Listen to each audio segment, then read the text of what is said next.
Hello, hello, hello, hello, hello, hello. Hi, welcome. Happy day after Easter. Happy, I don't know how to pronounce it. Ôstarmânoth. I'm gonna go with.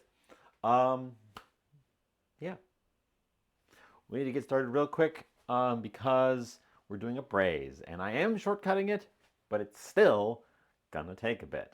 So we're gonna start with the lamb right away, and I'll chit chat while we get rolling.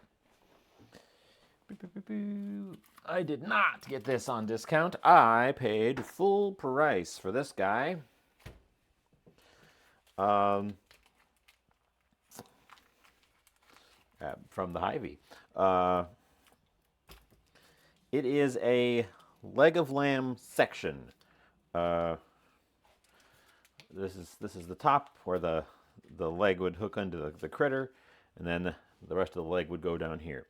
I think last time we did lamb, which was ages ago, I did shanks.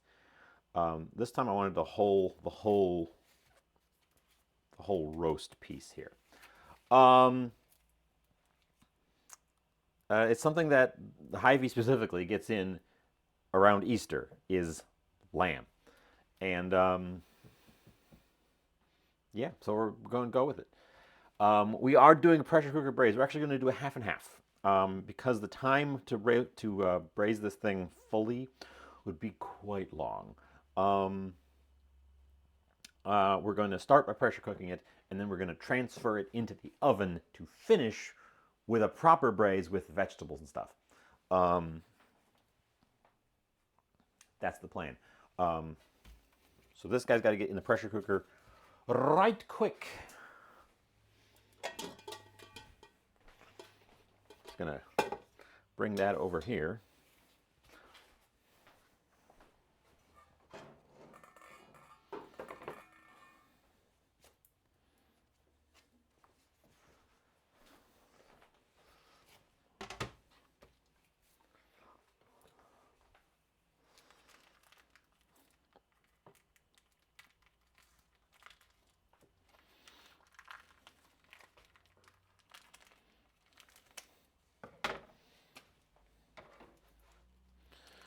And we're gonna see what this looks like when I get into it.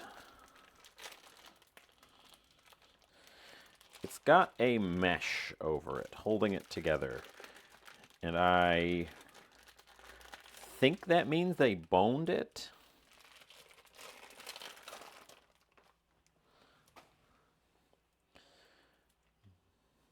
But I also don't think they boned it because maybe they did. What does the package actually say? Semi-boneless. Okay, so they partially boned it. You could have just left the bone in. Um, so they removed some bone and therefore felt like they needed to hold it together with the mesh. We're gonna leave whatever bone is in there, and I think leave the mesh. Oh, is the mesh cookable? Hold on, I have to read this freaking thing.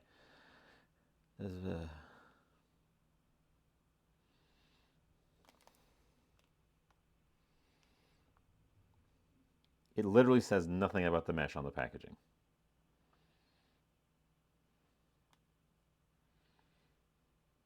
Quick, somebody who doesn't have goop on their hands. Um, is the mesh cookable? I'm inclined to remove it. I think it's got elastic in it. Um, Flamingo, hi.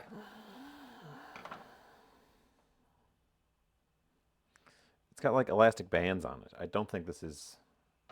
No, I'm. Unless somebody comes in right now and says, "Wait, hold on, leave it on there. We're gonna cut it off."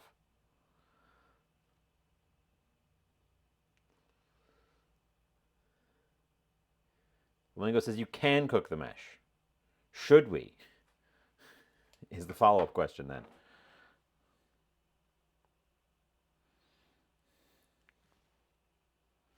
I don't know if I trust Google these days. Um, I think I'm gonna cut it off.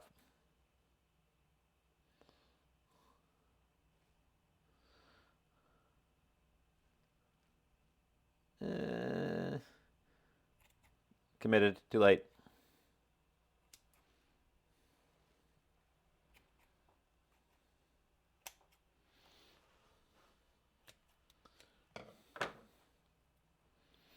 I'm the expert here. That's terrifying.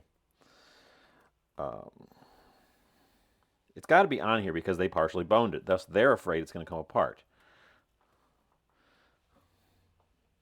Well, it's off now. No going back.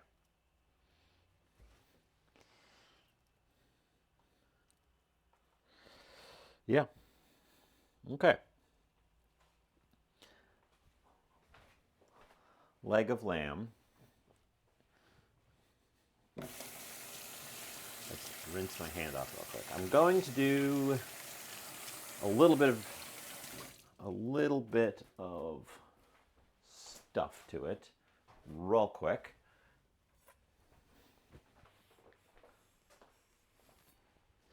This was the smallest one they had. It's a 2.5-pound piece. Any smaller than this, and you're getting down into just the shank piece, which is down here. They also had whole legs of lamb, which were gigantic. I mean, the size of a leg of a lamb. I'm going to score the fat the way you do with like a duck.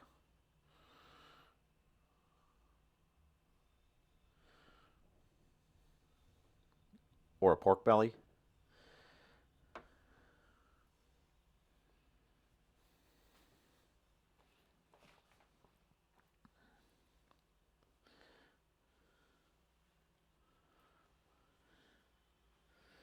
Because I think that will help it render out a bit more evenly. Rhea, happy Ôstarmânoth. I think I'm pronouncing that right. I don't know if I'm pronouncing that right. Thank you so much for the 23rd month. Only one more month to go.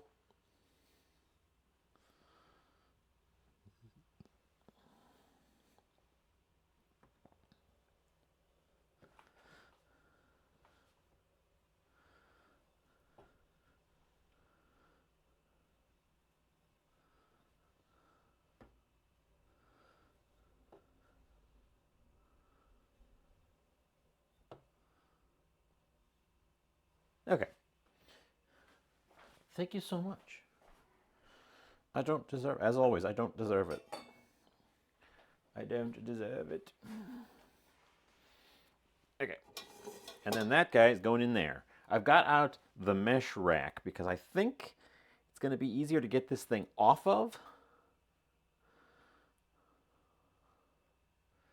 No, Therion, I am not going to do that. We're doing this in a bit of a weird way, where I'm doing a pressure cook on it, followed by a partial braise. To finish it, we're going to wash my hands right away now. It's got raw meat on it. I would do this as a full braise, but I think a full braise of this piece of meat, start to finish, would take 6 hours. Plus prep time. Which I am not here for.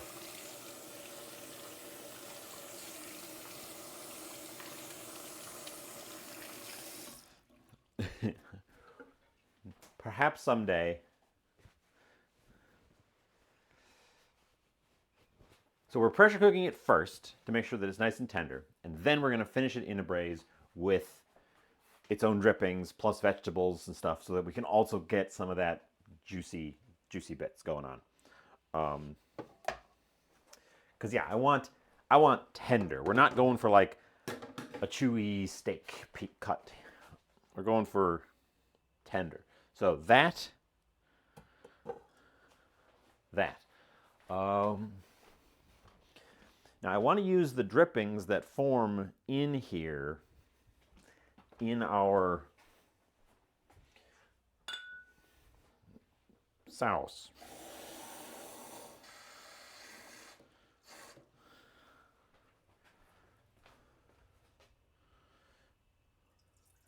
But we also need water in order for this to pressurizing steam. So ideally, I would have only meat drippings come out of this, but we're going to have to mix them with some water and then cook them out later. And I think we're going to add a little bit of wine. Hold on. Before I commit to that,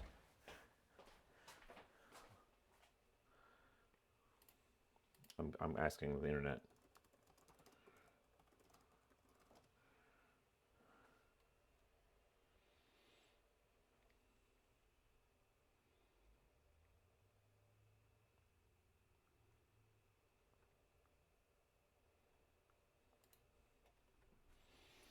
I'm going to put half a cup of wine in it now.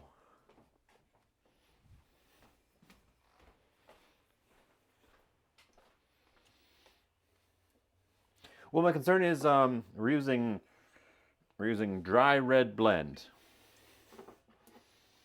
My concern with putting wine in at this point is that we would lose a lot of the character, and the alcohol might interact strangely with the pressure. Actually, here I will slop some of the wine over the top, so a little bit of wine gets involved.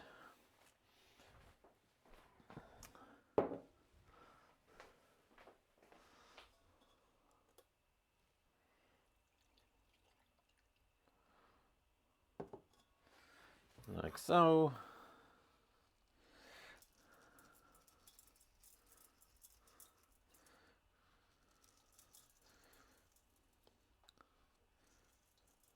Salt the top.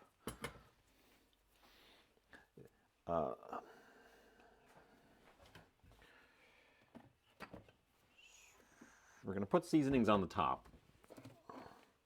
I'm going to get them all out.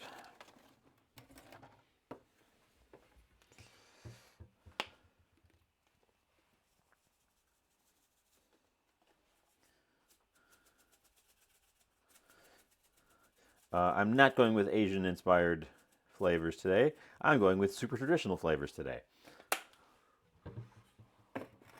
Whoa, bookwoman. Bookwoman. You're right, that's almost a year. Wow. And the streak is almost a year.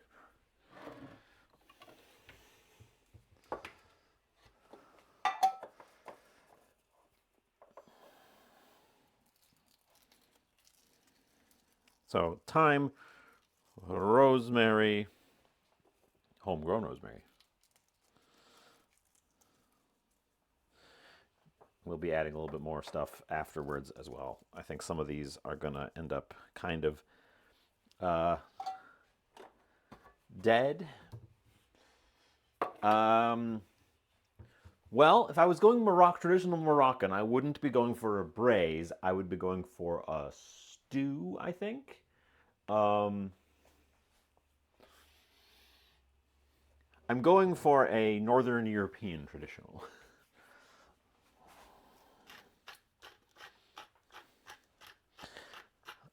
We can do lamb in a variety of ways, actually. Lamb is one of those things. It has its own, it has a fairly strong flavor of its own, and thus it takes well to strongly flavored seasonings. Usually I go a little bit light on things like rosemary and thyme because they can overwhelm a dish. Lamb can hold up to that stuff really well.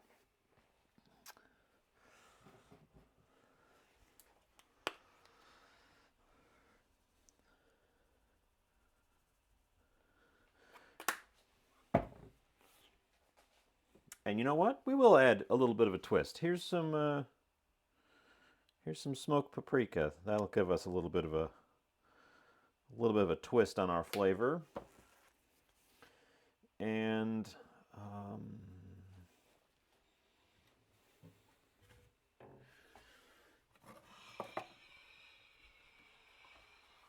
because you're right, we don't have to stick to a plan.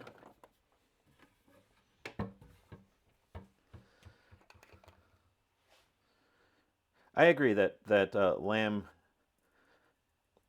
tends to have a bit of a strong flavor. And if you're sensitive to that, I could see why you wouldn't like it so much. Some sumac.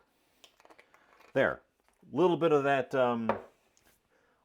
Moroccan notion.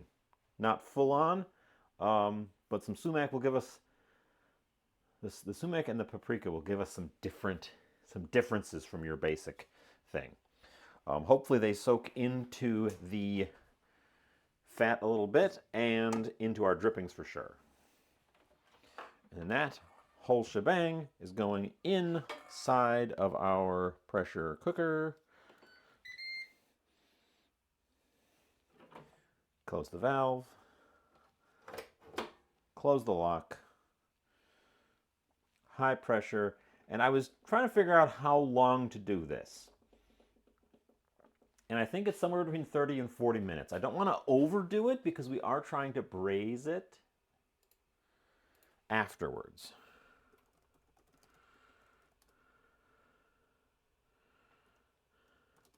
So my inclination is to go for the half hour and then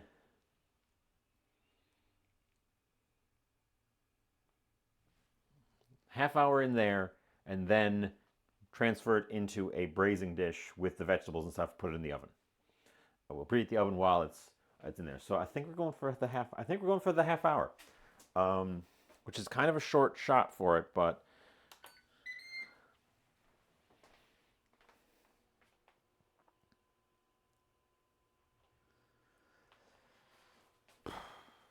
yes. Cool. Okay. Check that my oven is empty. We're also going to turn the oven on.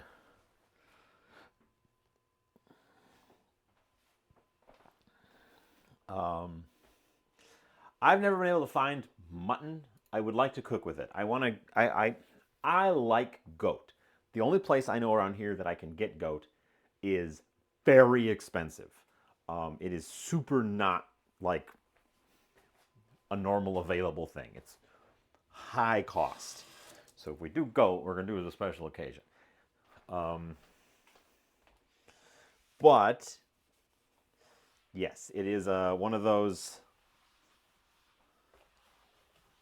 things that has a very strong flavor. I would like to cook with mutton. That's something I just straight up don't know how to find around here.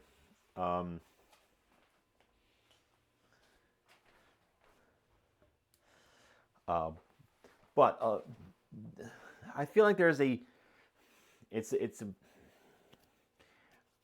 definitely a thing in American cuisine, and I feel like it is also a thing in East Asian cuisine. So the two sides of an aversion to meats that have their own strong flavor. I've noticed that in a lot of recipes. Your Southern and Eastern European stuff, most of your Africa cuisines, your Middle Eastern cuisines, and your like Middle Asia, sort of west of India cuisine area, embraces things that have a very strong inherent flavor more. Whereas, I could be wrong. Feel free to point out where I'm wrong. But I feel like if I'm looking at like Chinese cuisine, the meats, the proteins they're going for are the same kinds of proteins that we're going for in America, in North America. That's ones that don't have that strong gamey flavor. There are obviously exceptions, but generally. Glacier, hi. Also Therian, I did not say hi. Hi. What is that? What is that? Oh. We'll close that. Upstairs neighbor's having a shower. Yeah, okay, so that pressure, that was the thing I had to get going because we knew we had a little bit of a time crunch. Now I'm going to chill. We can chill and chit-chat and talk, and everything else is going to be kind of slow and chill. Um, somebody knows. Somebody knows the old Germanic. I don't even know that I can pronounce the words that that you have written, but happy April, happy Ôstarmânoth.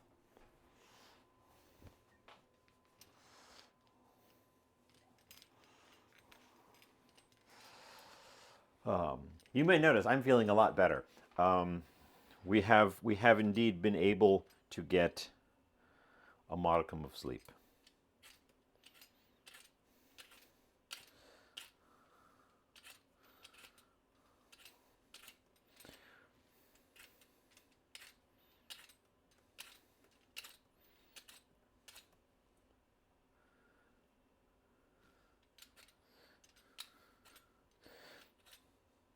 Yeah, Easter. The word Easter in the Christian pantheon and the Christian mythology was directly stolen from pagan Northern Germanic spring holiday, um, which old Germanic named the spring month Ôstarmânoth, and the goddess Oster.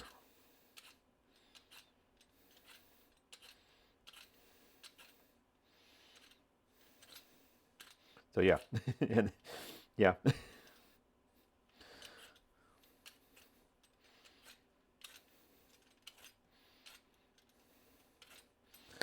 I mean that's it in English. I'm sure it's different in other languages. But the English word for it comes from the German word for it, which comes from the Old Germanic, etc., etc. Um, okay, we're peeling a couple of gold potatoes. Since I want to roast them, I think I decided to go with a gold. I also grabbed a turnip. We don't cook a lot of turnips. I frequently stand by the turnips and go like, I should get a turnip. This time I stood by the turnips and said, I should get a turnip, and then I did.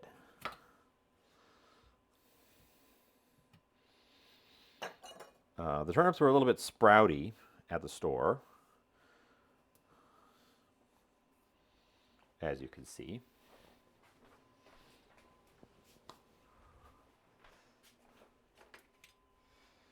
Oh, fascinating glacier. I super did not.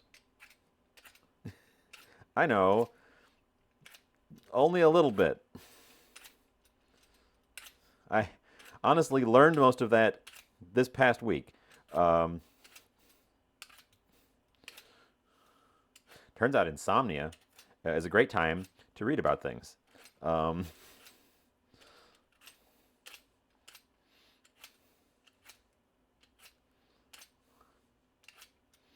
I had heard of Eoster, the goddess, and I just started clicking on, you know,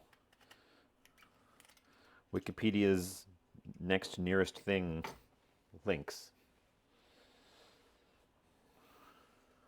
Oh yeah. Mm, mm.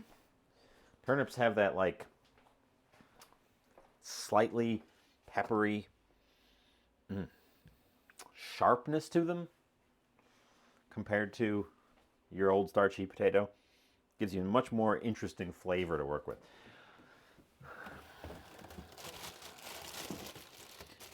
And then we're also going to pull out.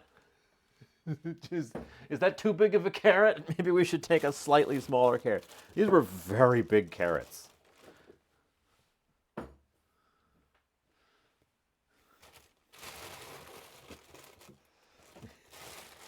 It's a big carrot. So I actually have an idea for this carrot, for the big one. Although it might be even too big.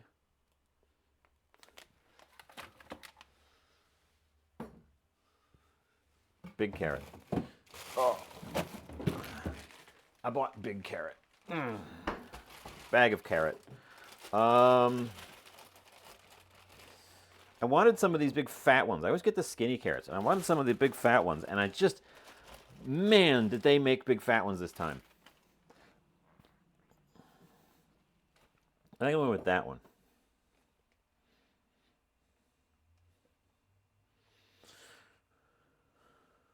Nah, we'll go with the big one. We'll go with the biggest one. It's the biggest one in the bag. We're committing. That's something that I encountered in... I've seen it, like, once I was thinking about it, I was like, oh yeah. The carrots you get in, like, a stir fry at a Chinese restaurant are these giant circles, these giant cross sections. And you don't really think about it because they're already sliced up. When I was visiting Costa Rica, we stopped at a couple of stores, and one of the things I went and looked at was fresh produce. Not because I was going to buy any, just because I was curious. And their carrots are all this big or bigger. The biggest one I saw was like so big you couldn't close your fingers around it. Just the massively thick things. So it's got to be growing conditions and the super long growing season down there, right? Because they're growing their own carrots, not importing them.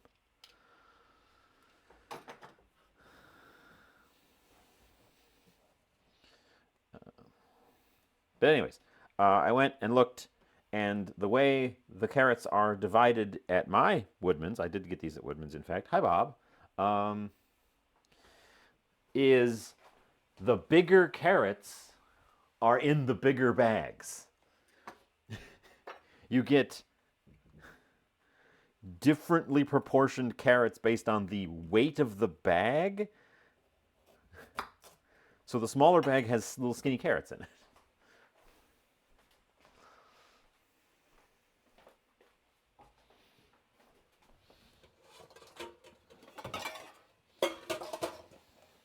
They do the same thing with onions, where they put the bigger onions in the heavier bags. So I want, which is annoying because what I like is a big bag of small onions. Gonna break you there.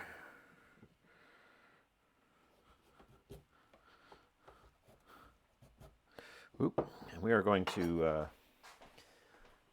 think properly, switch knives.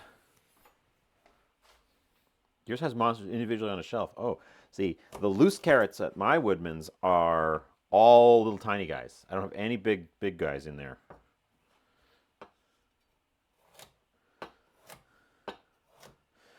So if I want the big ones, I got to buy the bagged stuff.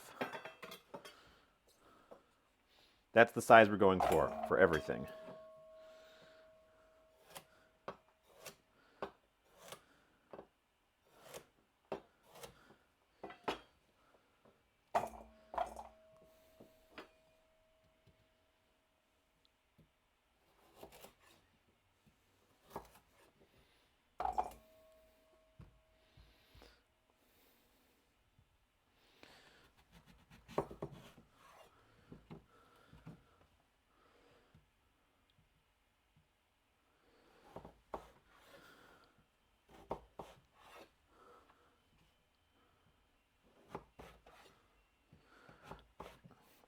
How's it going, Bob?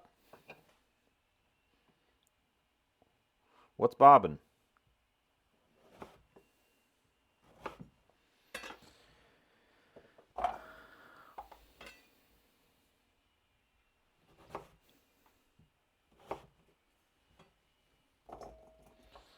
Okay, and potato. I have to say, potatoes are the winner when it comes to roots. They are mine, and I would dare say the world's favorite root vegetable. Let's qualify that with vegetable.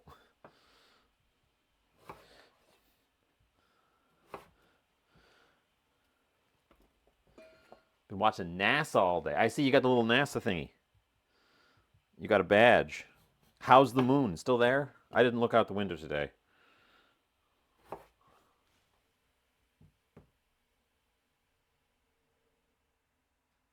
Hello?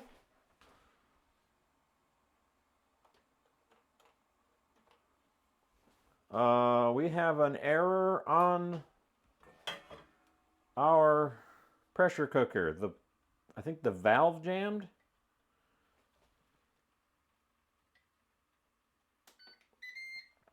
So we stop and we release. That's not good. It said no pressure. It clearly has pressure, but it wasn't reaching its target. Something went wrong. So now I have to open it up and look.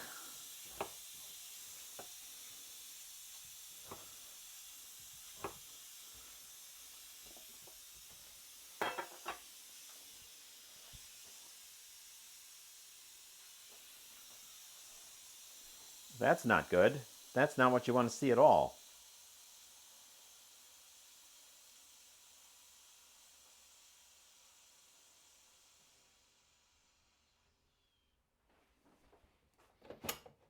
What are you doing?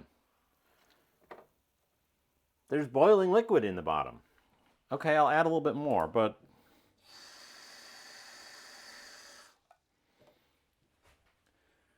what are you doing, pressure cooker? We're gonna try it again. Lock, lock.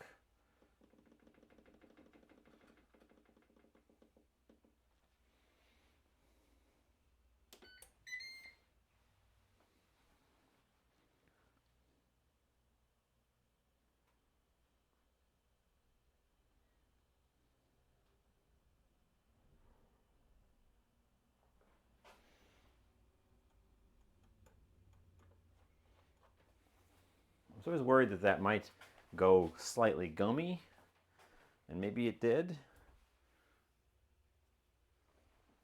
Hmm.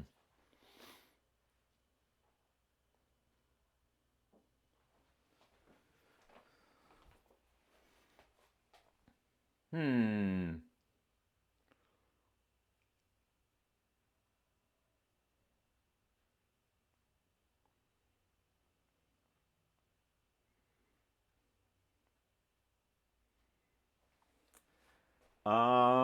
Well, hopefully that isn't a problem. These days I usually peel the skin off my potatoes. Personal preference, depending on the use. I guess for roasting, I do typically keep the skins on. Gonna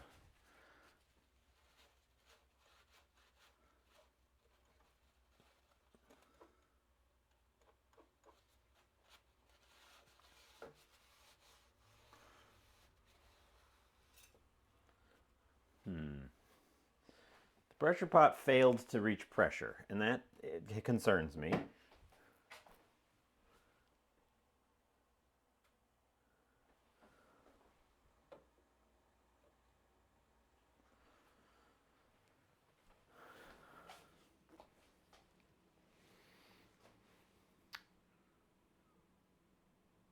I guess we're going to watch that now.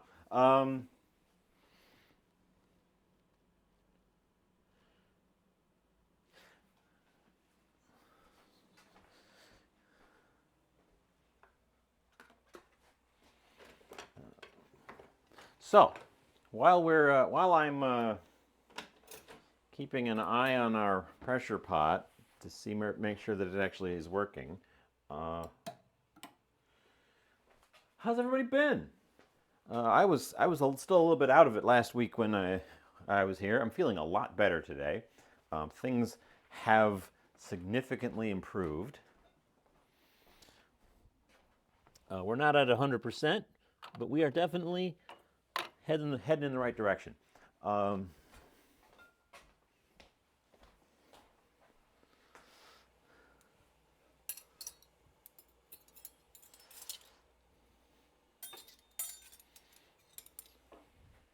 and of course, what y'all been eating?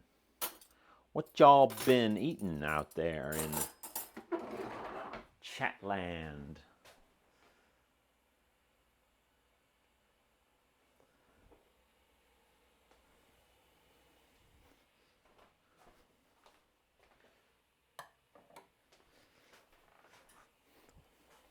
What I think has happened to the pressure pot is, because there's plenty of liquid in there,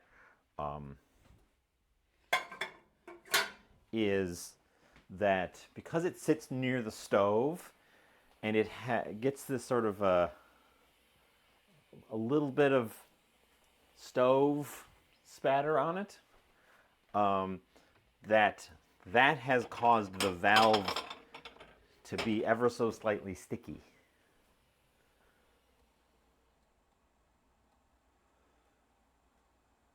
So when it tried to rise up to engage the pressure thingy, like that, which it just did, it stuck. Rather than engaging correctly. This time it popped up.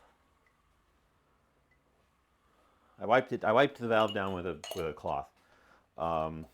This time it popped up.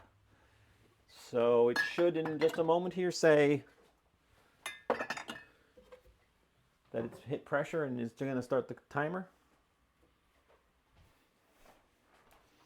Cut! Cut! You're not first. Congratulations. Congratulations.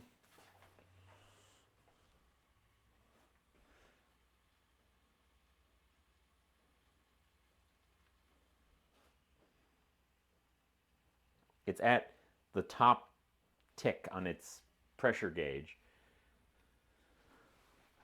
but it hasn't said yes yet. Okay, there it goes. It engaged. So yeah, the little popper didn't pop. There was plenty of liquid in it. So that wasn't the issue. Okay. Hi, Cut. How's it going? What's for dinner? What are you having? Nobody else answered, so you get to. You get to be put on the spot. Oh, sorry. Rudy did answer. Large pot of French onion soup. That sounds great.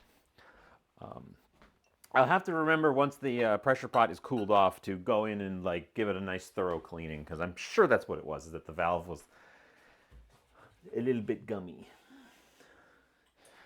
Really, when I'm not using it, I shouldn't leave it there. I should put it in the other room with the other appliances. Because I've got a new setup over here. All the appliances, all the odds and ends appliances are now right here. You can't see it. You've never been able to see that part of the world.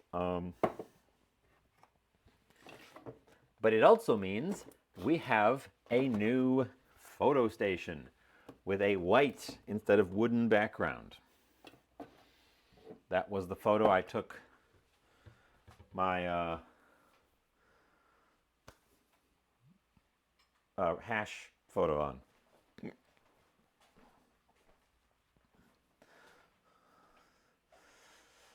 Boiled seafood, crawfish season.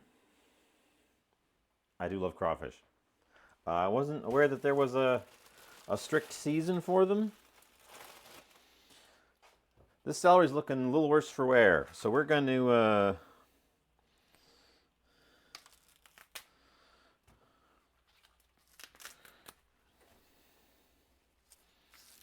I should have gotten a celery root. We're gonna do this. We're gonna whack the bottom off. We're gonna throw away those gnarly looking stalks, those gnarly looking outer stalks.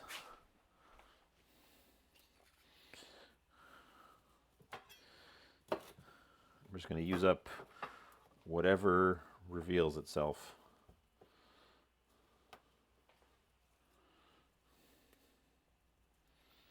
some of these pale inner bits.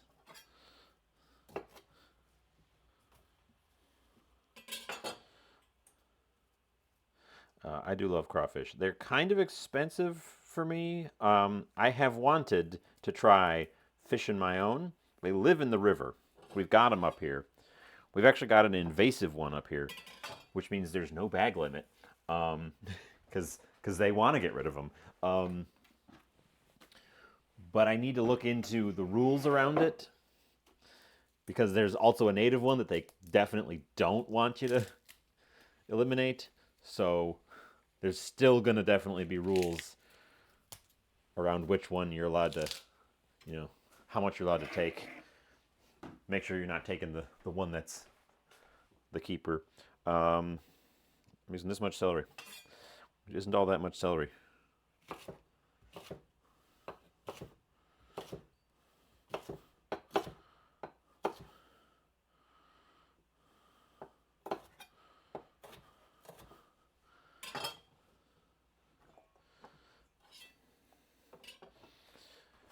Oh.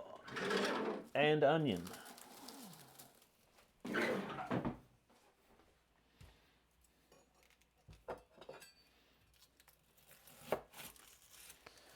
Got a weirdly lobe onion. Oop. With a weirdly shaped top. It was like a big air pocket under the paper.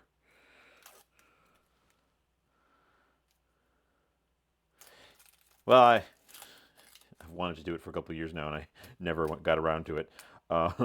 So we'll see if anything ever happens with that.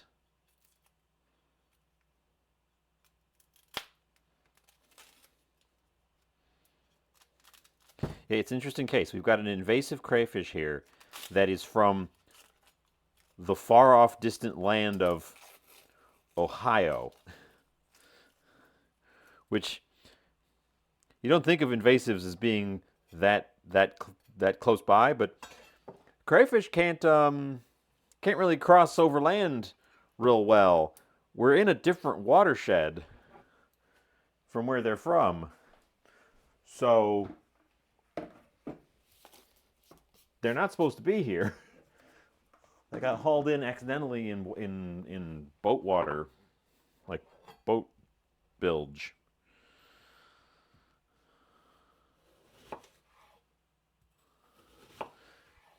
Did anybody else see my light just flicker? Like, not the stream flicker, the light.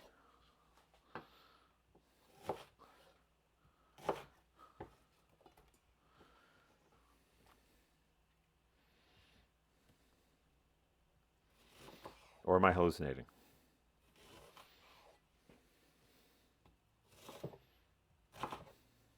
Ooh, what's that?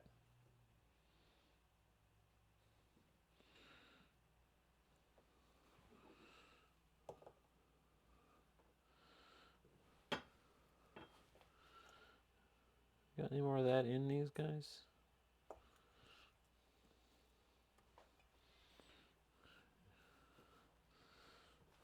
Huh. A little bit of a gnarly spot.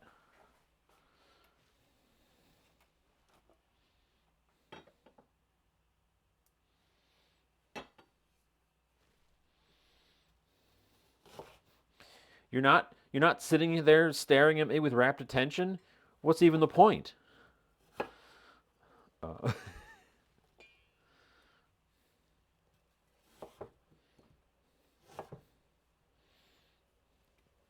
I could just be talking about cooking, and you'd never know the difference. Maybe I'll do that someday. I'll pretend to cook, so that you can all can listen in from the background. That's a lot of vegetables.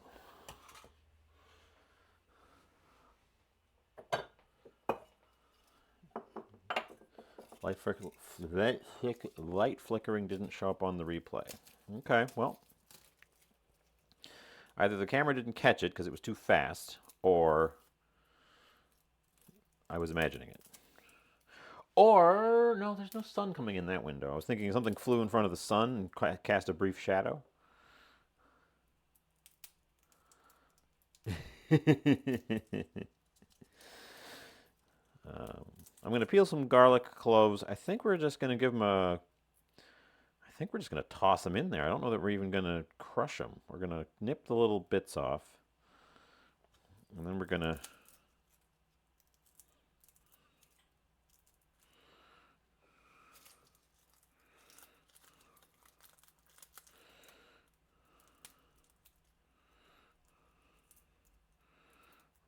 We're gonna nip the root ends off because those are hard and they won't soften up in cooking.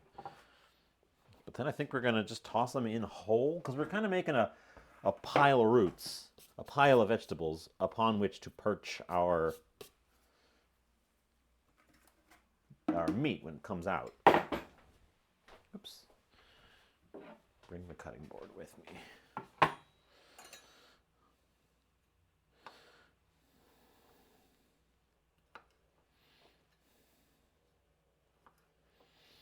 So these guys are going to cook in the drippings.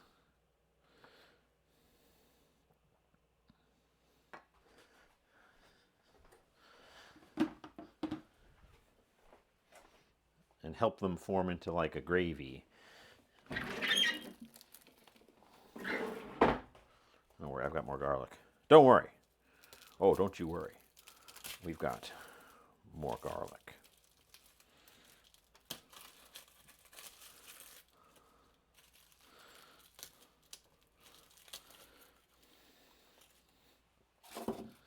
Okay.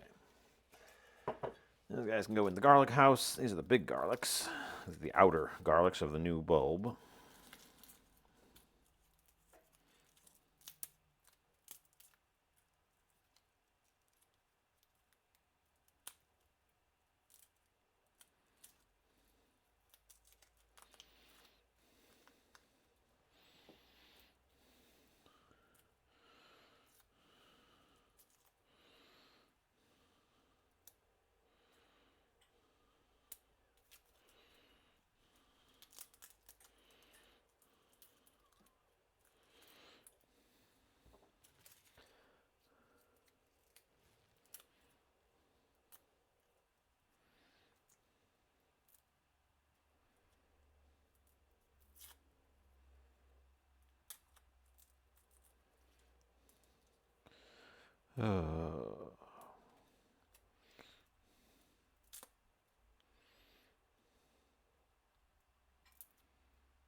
Should have used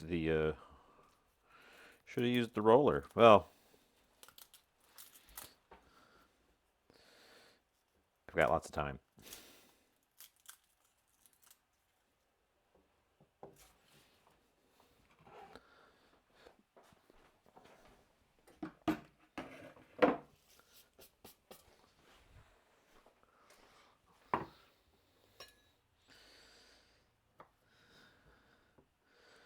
Cut the little roots off.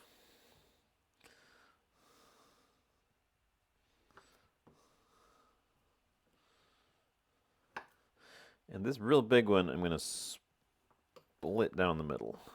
Yeah, that one too. Chuck them in. Okay.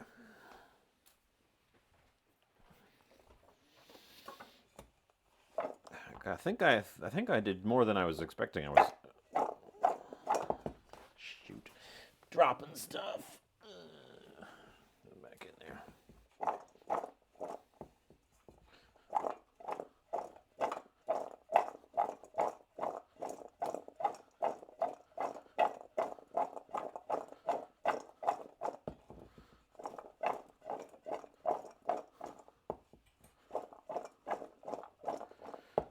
Just give them all a tossy toss and get them around. I made quite the pile of vegetables. I need to compare with my intended vessel. We might have to divide these and do some roasted on the side. Yeah, we're going to fill this up with just vegetables.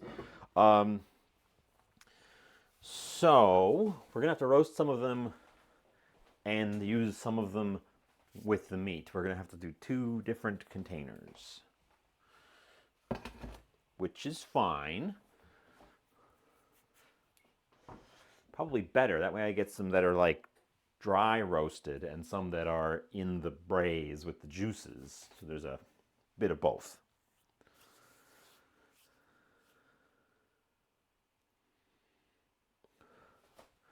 Ooh, still got a little bit of that lingering tired. Let me grab my glass and get myself a water.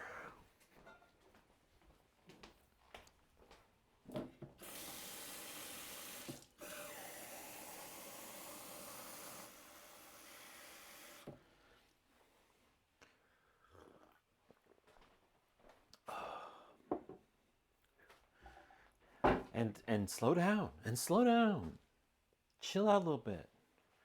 Don't gotta worry about it. It's fine. We're all fine here now. Bob wants a moisten.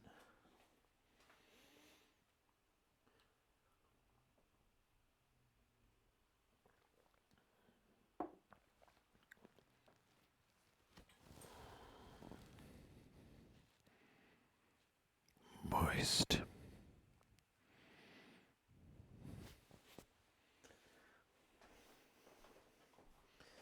We're halfway through on that thing already.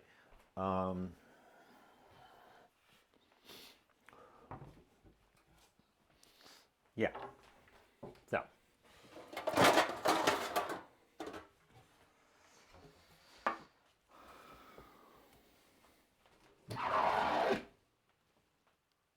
Oh, that's right. I don't have any parchment.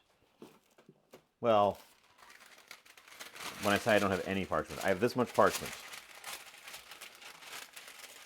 My roll of parchment ran out, and this was the end of it. So I guess that's exactly enough.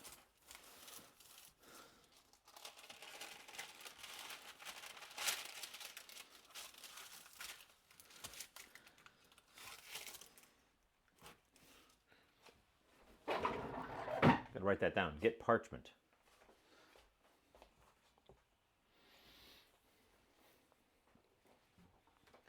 I need another bowl because we're going to divide our vegetables, oil part of them so that we can do a roast.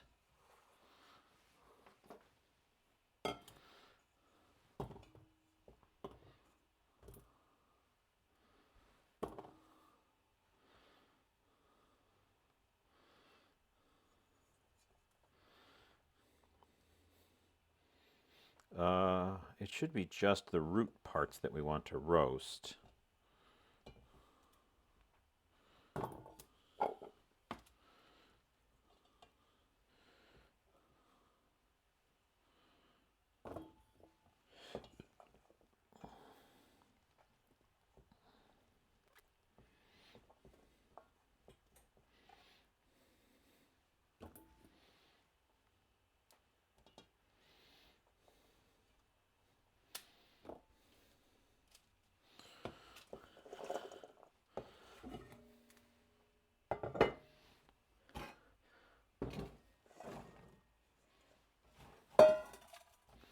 Right? Yeah.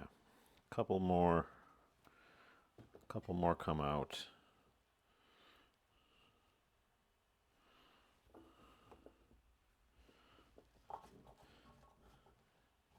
Yeah, okay.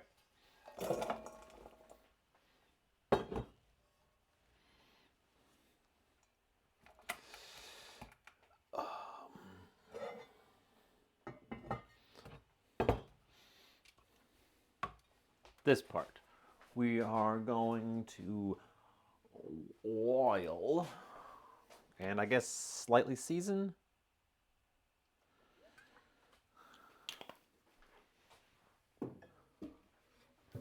Olive oil.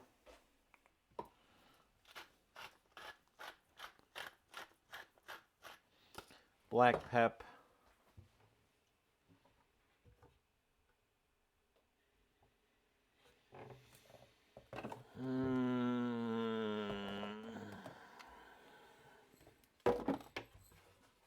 Let's get fun with it. We're separating them out. Let's get fun with it.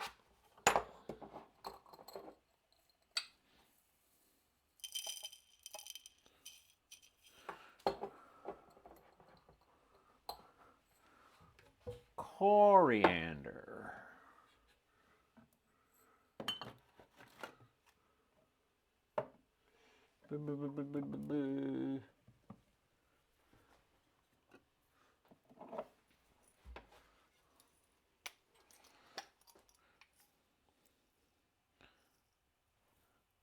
Szechuan pepper.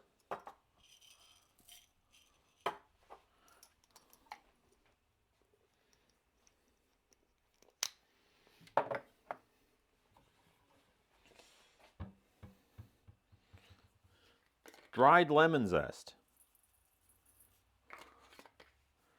I put these in here when they're supposed to go in the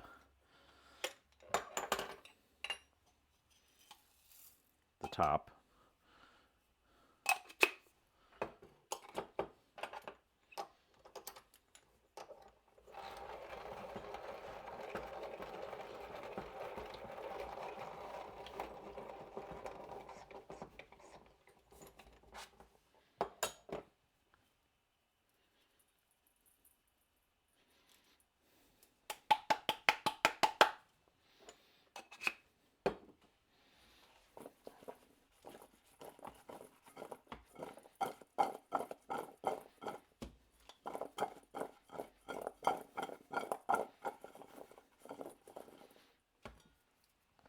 Yeah, like that.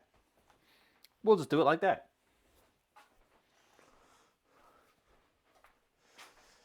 And salt. We need salt.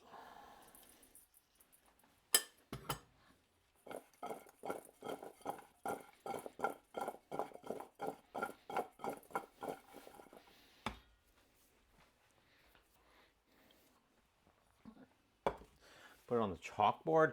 Problem is I don't look at the chalkboard. I don't look at the chalkboard. I look at this side of the fridge, which there's nothing to write on. Just ants. Just so many ants. There's an ant. You can't even see him. You literally can't see him.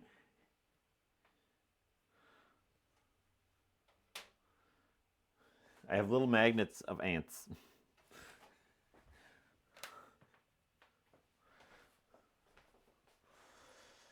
Our oven is hot at 300. I think I want it to be hotter than that. I think I want it to be 100 degrees hotter than that.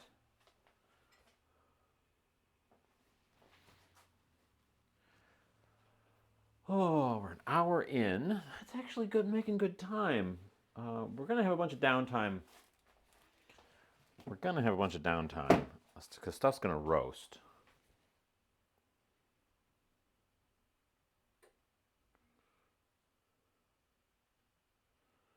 That's got 9 minutes on it. We'd be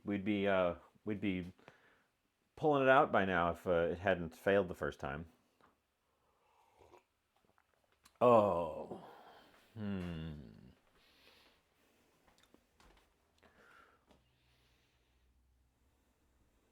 Yeah, I don't know what else to do right now.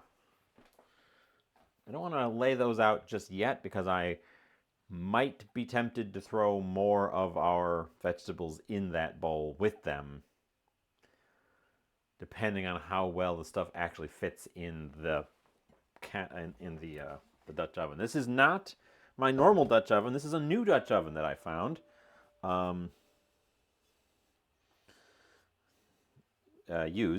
New used Dutch oven. It, unlike the other one, which is enameled, this one is just bare cast iron. Obviously, it's been seasoned. And this is actually going to be its first outing.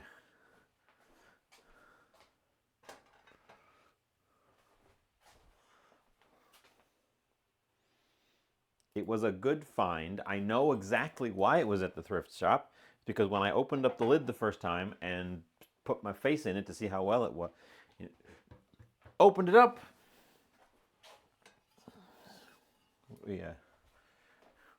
We held it up, we opened it up, we looked inside, and the smell of rancid oil that billowed out of this thing into my face was intense.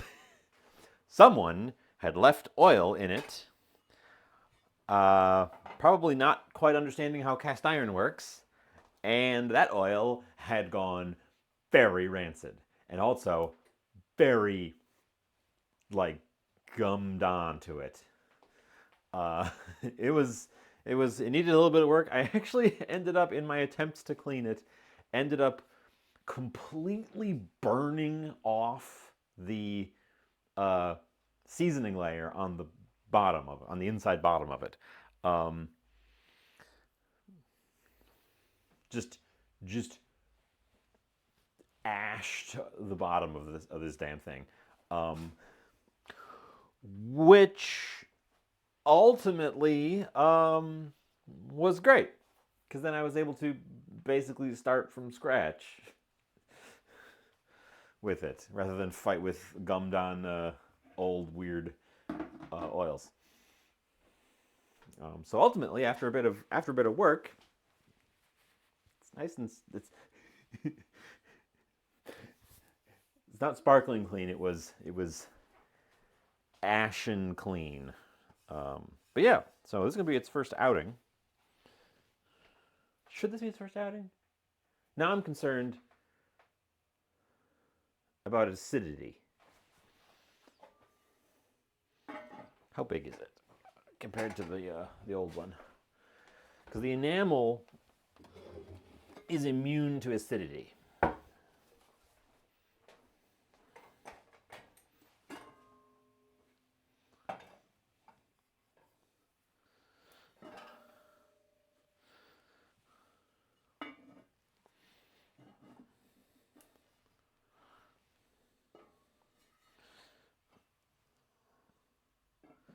The new one is slightly wider than the old one, but only like fractionally. But it has a very tight-fitting lid. I suppose they both do.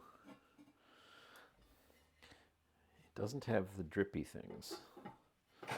This one has the drip things.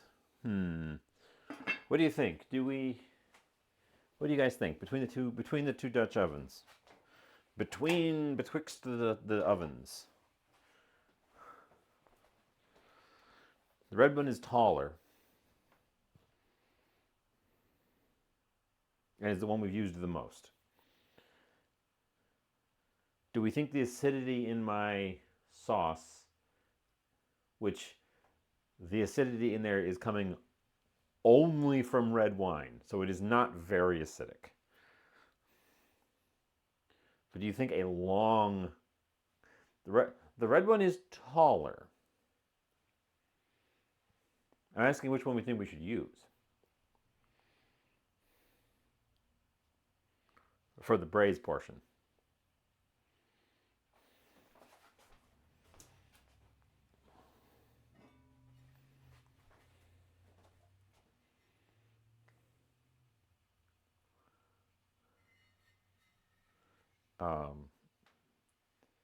And I'm more asking about the material, the enameled versus the cast iron, the seasoned cast iron.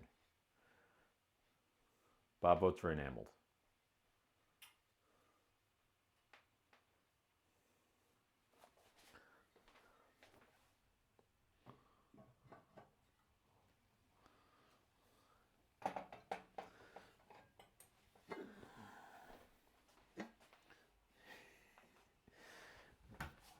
I'm gonna hedge my bets on it and not do a slow cook in that.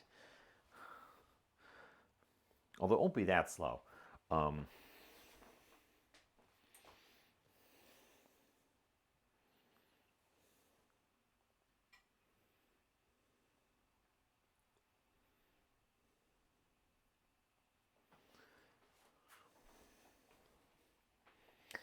Although, if we take what Rahia said earlier and go with a Moroccan, well, not, Rahia didn't say Moroccan, but not, and non-European. Then we add a little bit of tomato, rich up the broth with a little bit of tomato. I'm gonna have to taste the juice. We could also put in beef powder if we want to rich up the broth.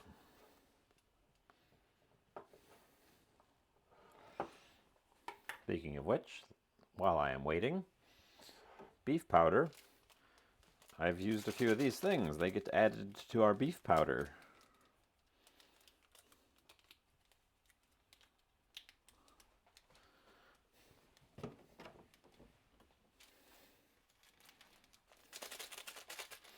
Maybe we should use beef powder because they've got quite a lot of it.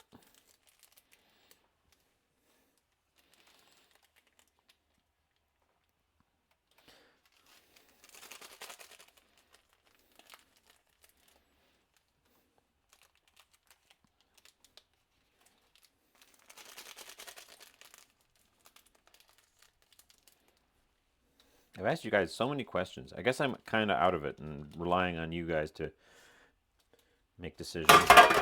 Ah, damn it. Ah, damn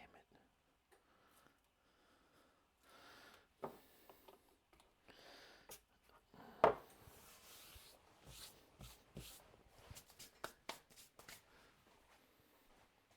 Under a minute, although it still has to depressurize after that.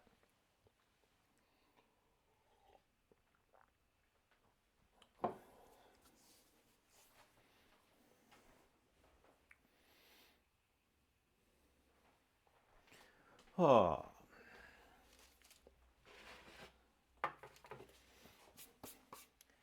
Cutting board should get moved away.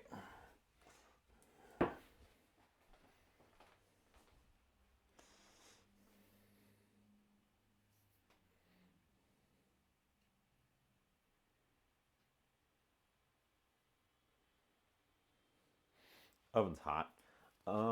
So the plan is we let that depressurize. It's supposed to do it on its own because that helps the meat fibers not seize, in theory. So I'm not sure how long that's supposed to take.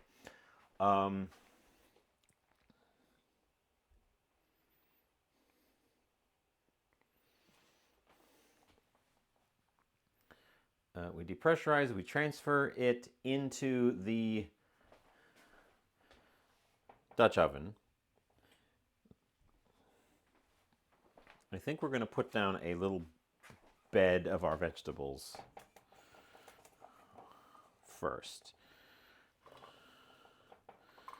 so that it rides up a little bit.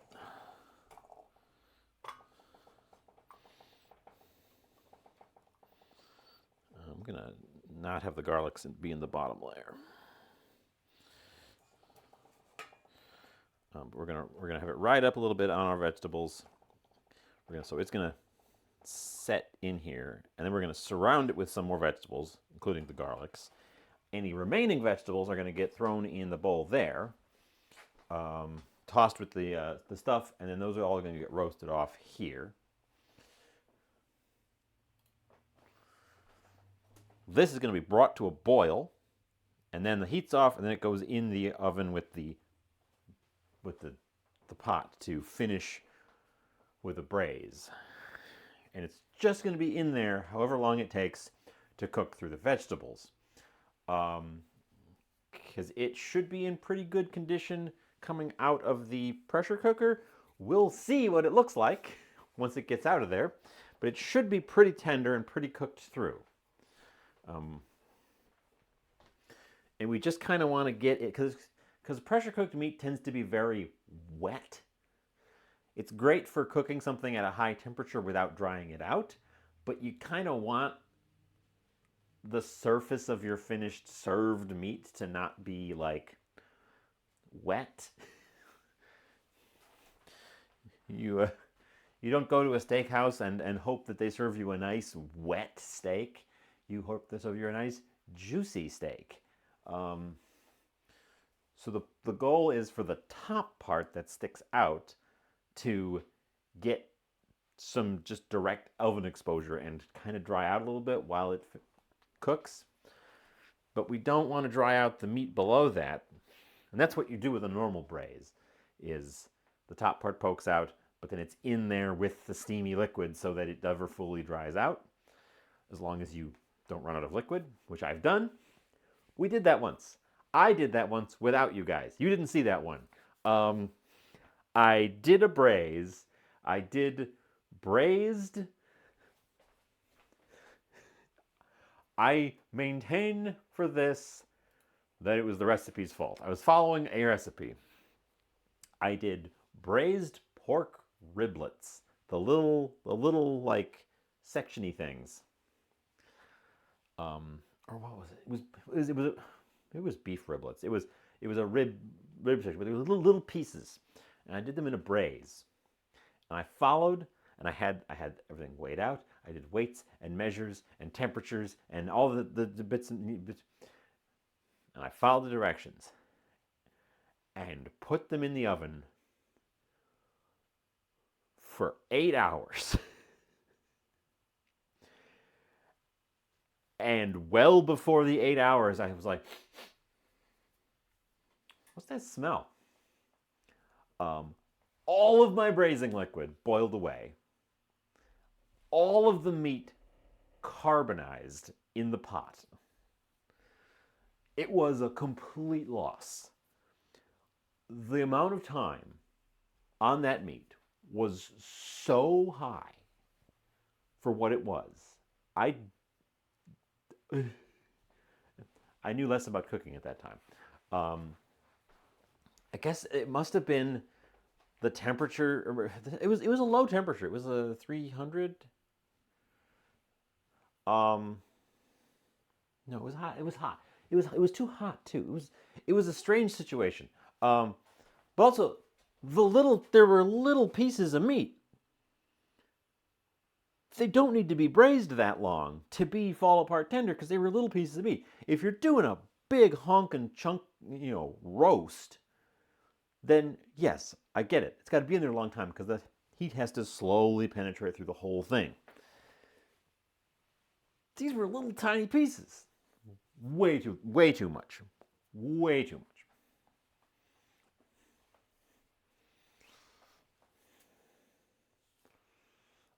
It's been a while, so I don't remember all the details, except I vividly remember opening the thing up and looking, and it was in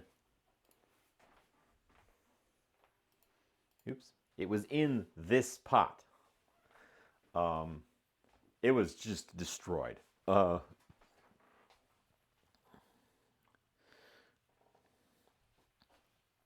Feel bad for the poor animal that died to make that meat, and then it just got burnt to cinders.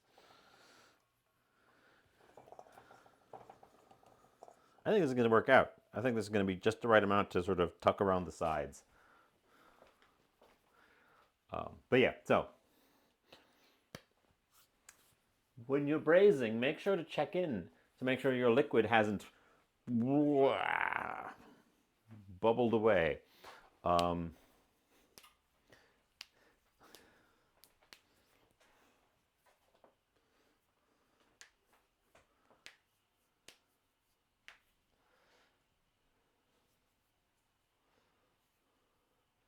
I don't do braises very often because they're very time consuming. And they're really,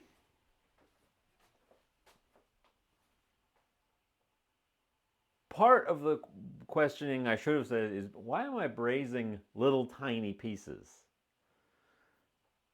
You don't need to braise little tiny pieces.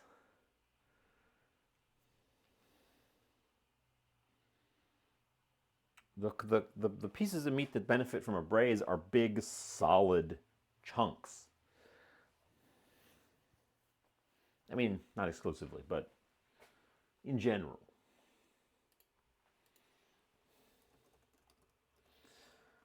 I think what happened. This has been a little while. I believe this happened before I was streaming.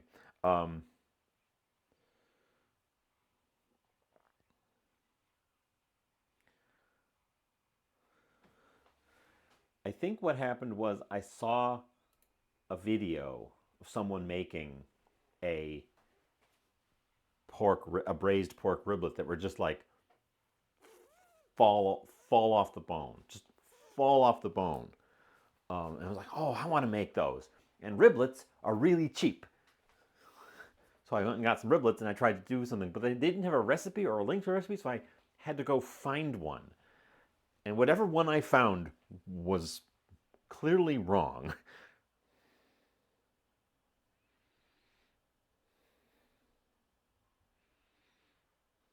Well, I wouldn't braise at the temperature I want the meat to end up at. I would braise more than that. You typically want your braising liquid to be lightly simmering the whole time that it's in there.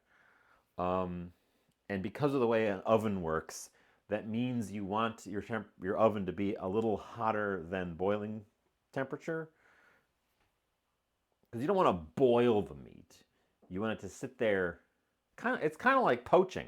It's kind of like poaching, except the air on top of it's poking out the top, and the air on top of it is also hot. Um, you because yeah, you want I mean, for a braise, you want the internal temperature to be 200 degrees when it's done, but you want it to get to 200 degrees and like sit there for a while.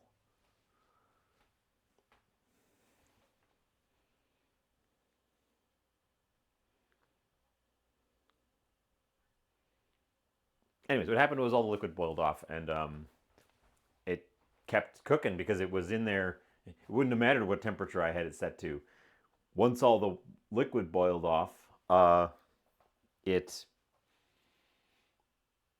all the heat just went right into the meat, and it shriveled up and burned away. Thank you for the follow. That time I saw it live. I saw it happen. Thank you so much. I appreciate it. I appreciate the follow. We're kind of wasting time right now, just chit chatting, talking about horror, a specific horror story, because we're waiting for the pressure pot to tell me that it has depressurized. Aspinator, hello. Ontario is not too far away, but I know Ontario is also very big, so you might not even be in the part of Ontario that's nearby to me, but Ontario is not very far away. It didn't make it meat jerky at the end cut. It was burnt. It wasn't crumbly like it had actually burnt to ash. It was hard, but also jet black.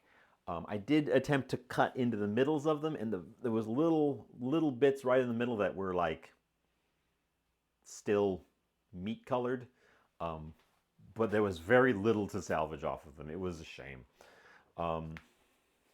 Most of what was left in the pot were the bones. So we didn't like. We went beep beep beep. We released our remaining pressure because that was our thing telling me that it had met its pressure goal, or its depressurizing goal.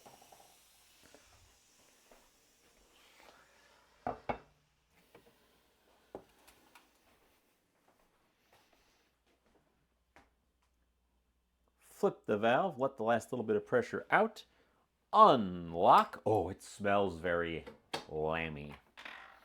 And take a look at this thing.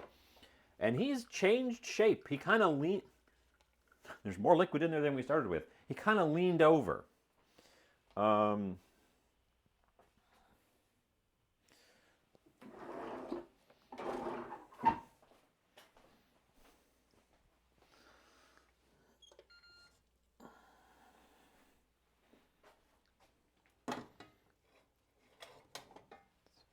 Move this out of the way. So he kind of leaned over towards you guys.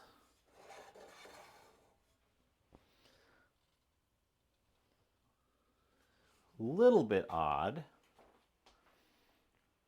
Aspie. Okay. Leftover turkey pasta with marinara. With marinara.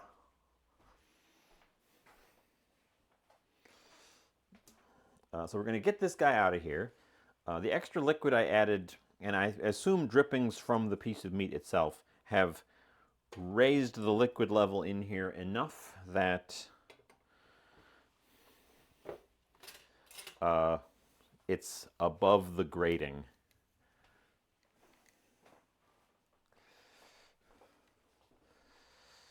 How tender are we? Are we too tender to pick up? I don't think so, but I think we need a double tong on this one.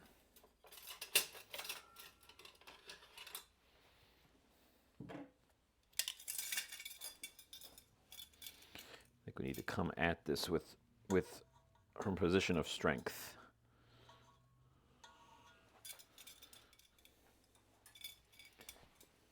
Or perhaps a tong and a scooper. I think we need a tong and a scooper. I think that's what we need.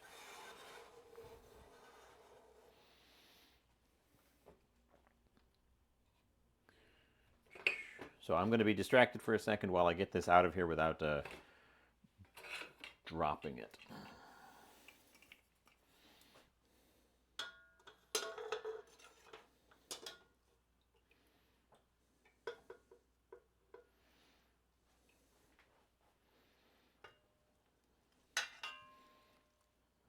Okay, like so.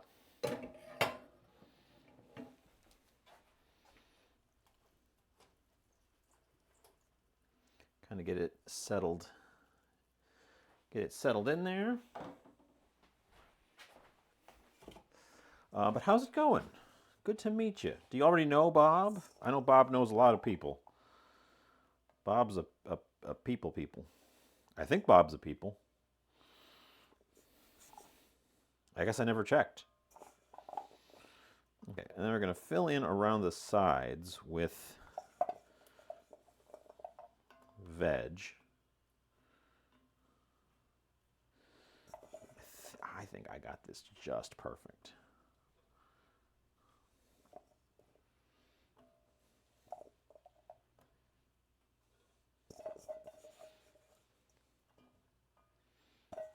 Yeah, I think I got that just perfect.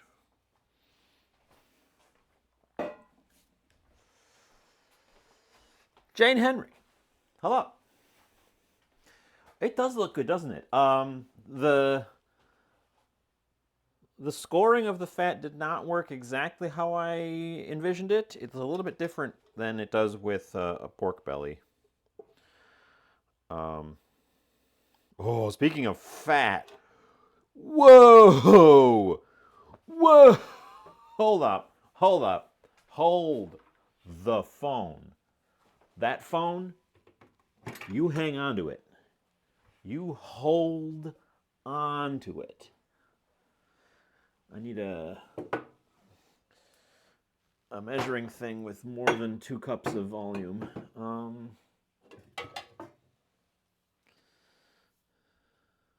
cups of volume.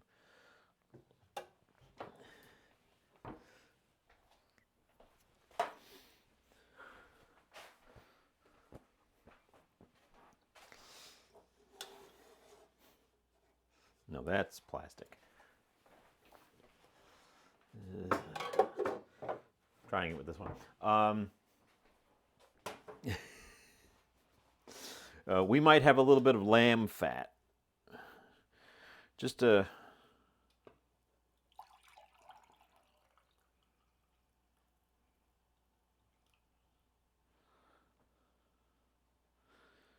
little bit. Good Lord. Good Lord.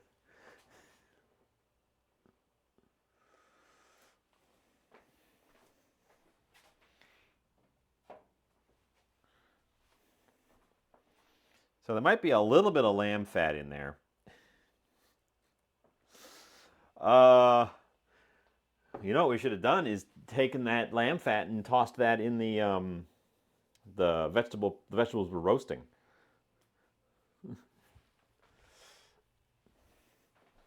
And that wasn't even quite all of it because there's still more in the pot there. Oh, you thought lamb was leaner? No, lamb is very fatty. That's something I've struggled with in other recipes. Just how much fat is in lamb. I made a shepherd's pie and it was just swimming. It was just swimming because I didn't remove the fat from the meat after I cooked it. I don't know what you're thinking of. Lamb is thick. Well, I can throw some of it in there. We're gonna try to pull some of that fat out. I don't want all of it in my pot.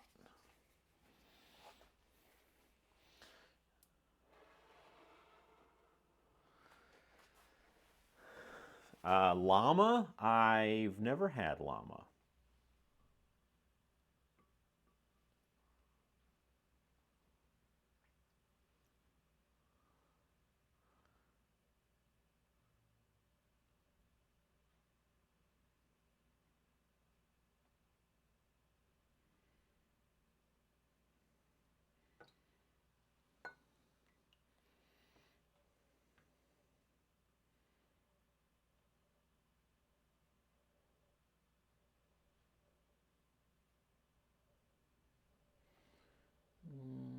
Got a little bit of broth with that one, but mostly fat. Okay.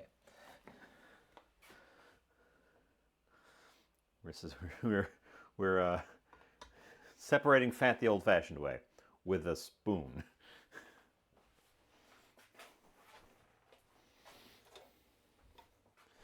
That's okay. It'll be easier to pour it from here into the dish.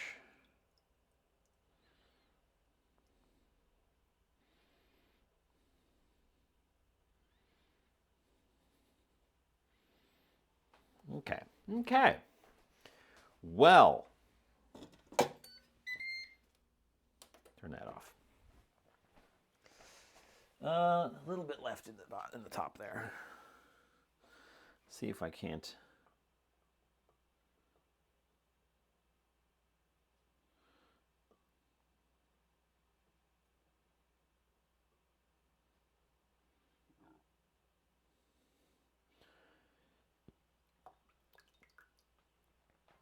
Gently it away. We're gonna leave a little bit in there. Thank you for the lurk. I have an emote for lurking, which I believe is available to followers.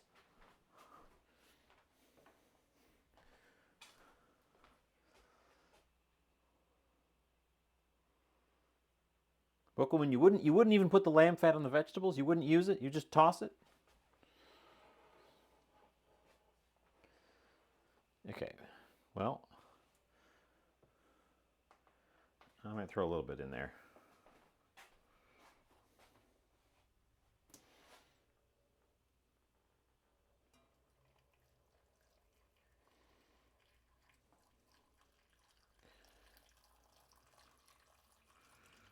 We're filling this guy up. Oh, that is just the right amount, too. We're filling that guy up so the vegetables just poke out a little bit. The meat is sort of resting partway in the liquid. I am going to, we're going to turn the heat on over there. We want that to come up start to come up to a boil. I'm going to toss just a little bit of our lamb fat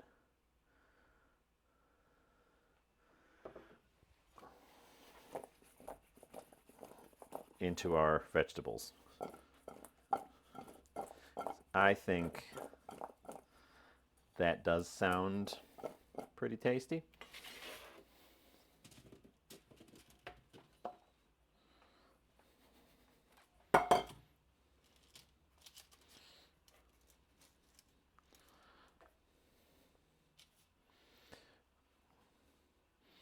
Lamb fat is not one of the fats that I am familiar with in terms of a rendering fat. So I'm wondering if it is not considered to be a good fat. Don't typically encounter, like, I've encountered tallow and lard and schmaltz, which are specifically named fats rendered from beef and pork and chicken. I've never encountered a specifically named rendered sheep's fat, so I'm wondering if it does in fact have that gamey flavor and thus is considered subpar. Um,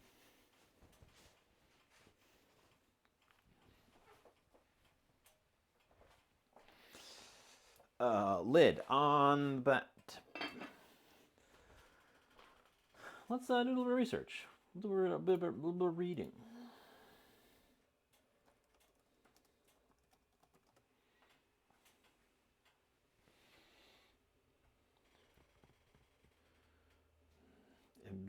I suppose that's the thing. What do you do with lamb fat? Chef Resource. That's a real set. That's a real website. Um, Lamb fat, often discarded, is a hidden culinary treasure.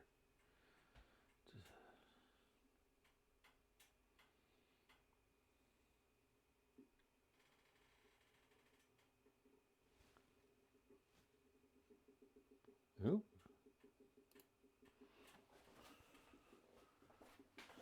This is.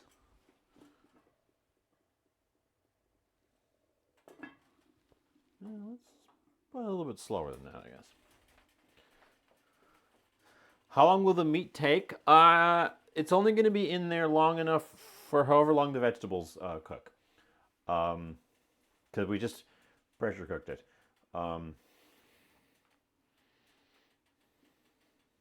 the vegetables are going to go in as soon as this comes to a boil. Those vegetables, and also the ones that are in the pot.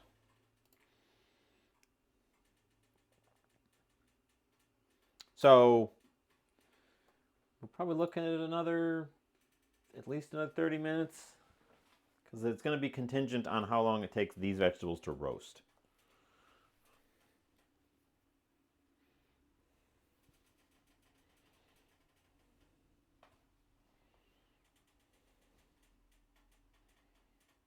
$420 is a pretty high smoke point. Not the highest. Probably wouldn't use it for frying, like deep frying. Oh boy, and dealing with another rendered fat might not be what I'm looking for right now, because I still have a bunch of rendered lard.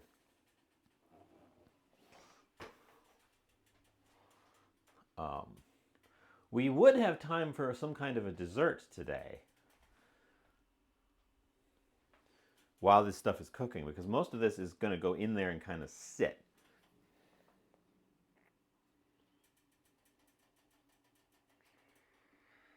But do I want a dessert? Do I have any ingredients for a dessert? I have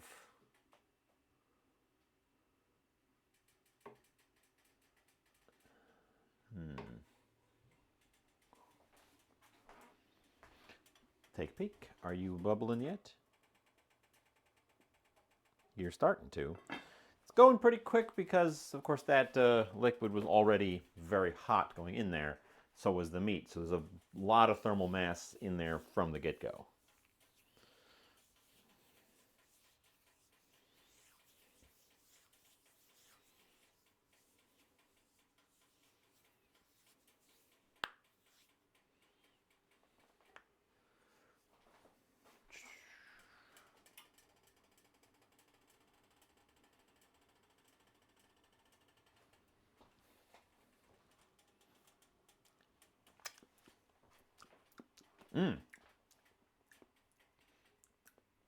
Lamb fat definitely has a lamb flavor to it.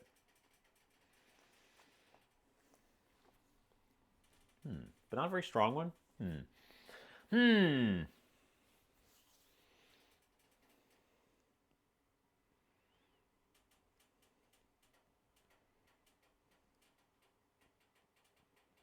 Uh, as for the fattiness of this particular piece, if you'll remember back to the beginning when it was sitting here on the counter, the whole top was a big fat cap.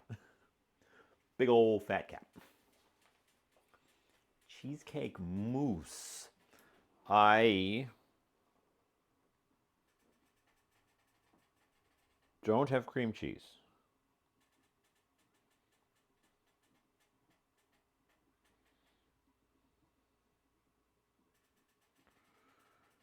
I don't have any sweet stuff. Oops. I don't have much of anything in terms of sweet stuff. I've got cocoa powder. Ah, yes. Mouse. Make a cheesecake mouse. I've got cocoa powder.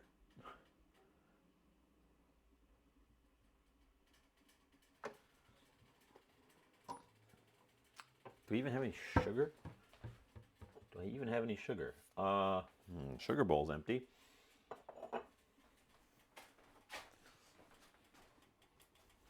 Are you bubbling? Oh, we are. We're bubbling. Okay, heat off.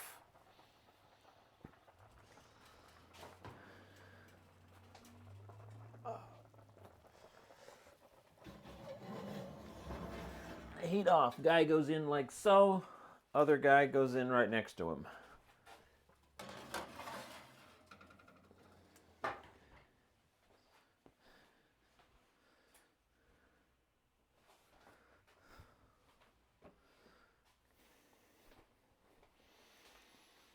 Otherwise, cleaning up is the thing that should be done at this time.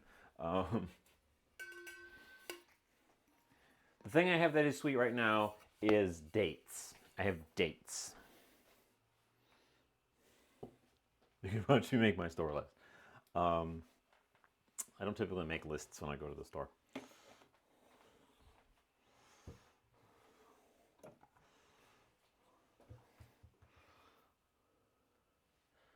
Realistically, it should be cleaning up parchment.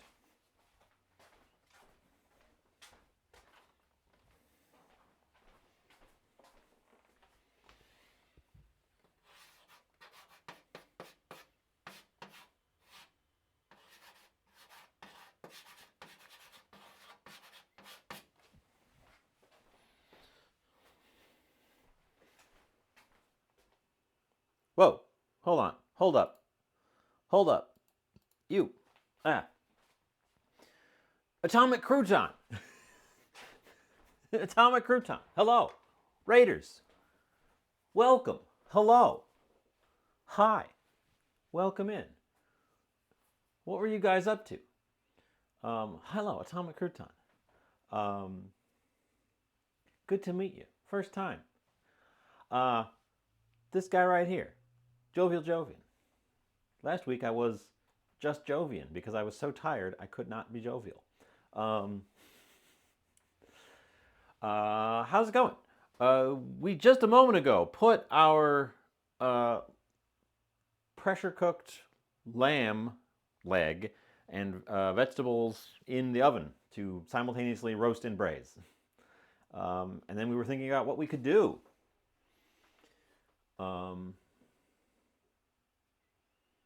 You're an ex-chef. You were going over some Gordon Ramsay media, and you saw we were doing lamb. We are doing lamb. I got a leg of lamb. One of my local grocery stores always gets in some really nice-looking lamb for Easter. So I bought one for Easter, or before Easter. I bought one on Friday. So we're cooking it today because I didn't do anything on Easter Day. I probably could have streamed the corned beef hash. In retrospect, that took about the right amount of time to do like a quick little stream. But at the time, I was just not doing it. But yeah, so I've never done lamb like this, and I'm not really following a recipe. I'm kind of winging it. So there's a leg of lamb in there with some vegetables in a braise. We pressure cooked it first, though, so it should be only need to be in there long enough to kind of like finish. And I'm using the roasted vegetables that are in there next to it to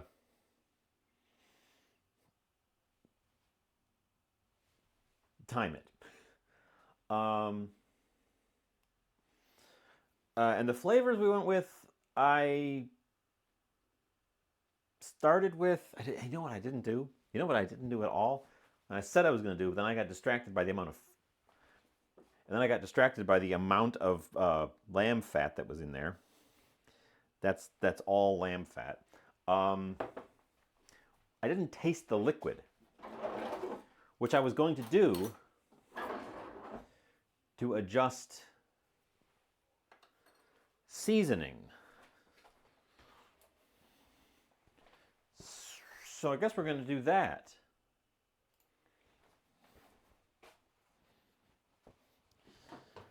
So, come here, you.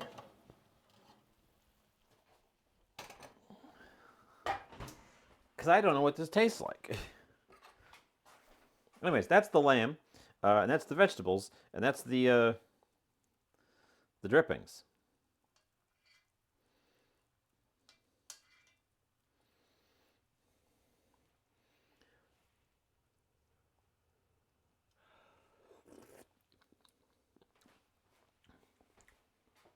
Ooh. Ooh. Ooh. I'm going to add something to it.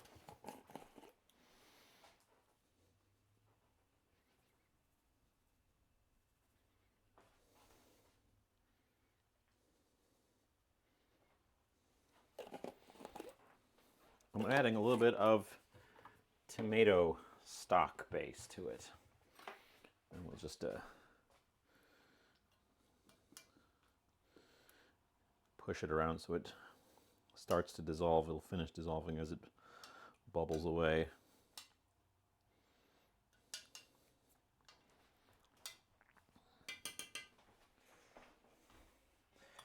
Somebody somewhere suggested way up above Moroccan when I said traditional lamb. And you're like, traditional where?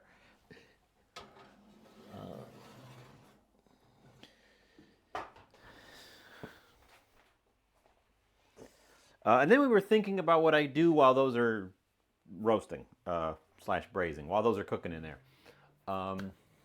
We're thinking about possible desserts or maybe just taking the time to do some cleaning. I don't know what I'm going to do with that lamb fat. I got to think of something to do with that lamb fat. I've also got a whole bunch of rendered lard. I don't use as much fat as I end up pulling out of my dishes. It would seem. It would seem.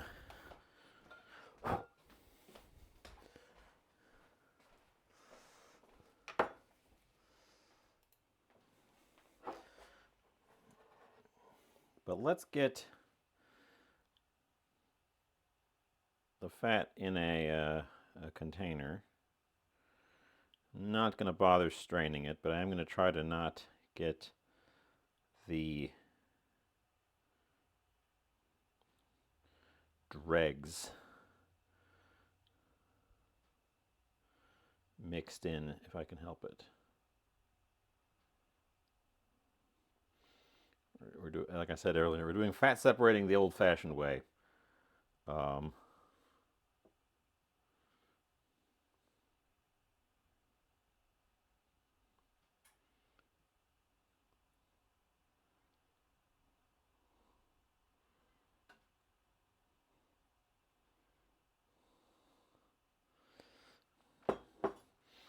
And we got about that much. We got about that much fat.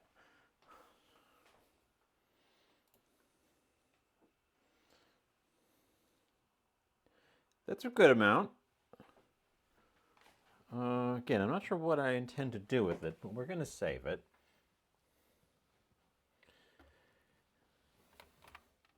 We still have this much home rendered lard.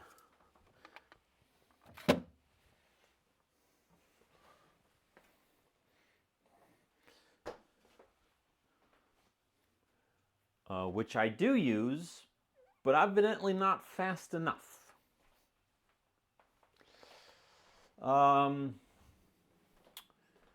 Chocolate date truffles.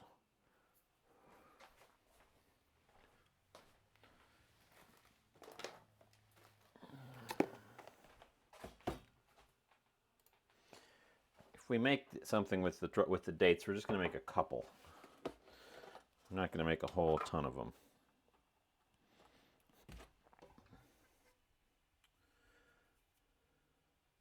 But we could do that. Let's get a really pointy little knife.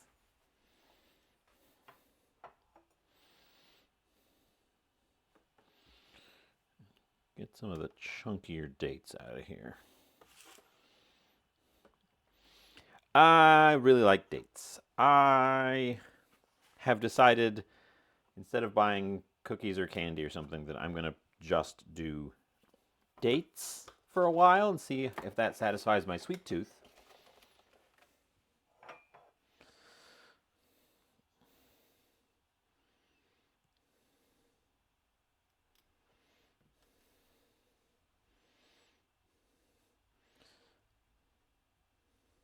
Because they are very sweet.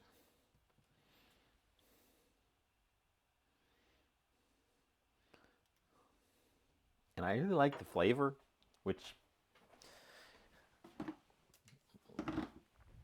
is also good.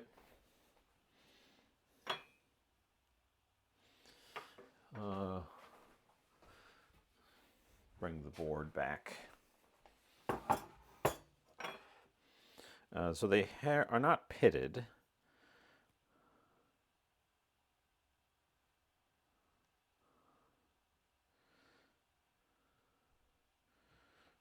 So we gently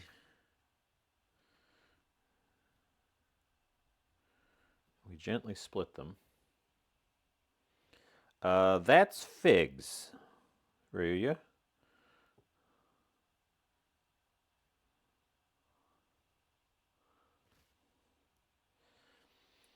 Gonna head off to get your own dinner. Well, good to see you. Glad to meet you. Happy you could take your bring your people over here to see me. I should have given you a shout out. I forgot about that. My hands are now sticky. Everybody go give Atomic Crouton a follow. Okay, 3 hollowed out dates. Yeah, I'm a big fan of dates.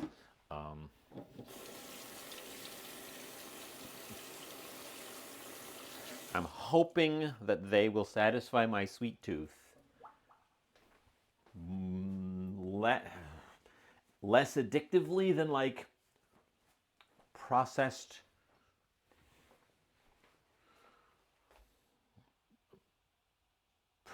sweets.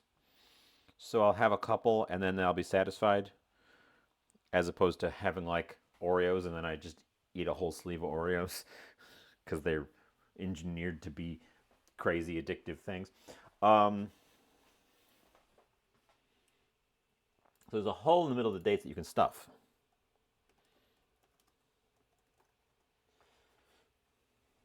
With things.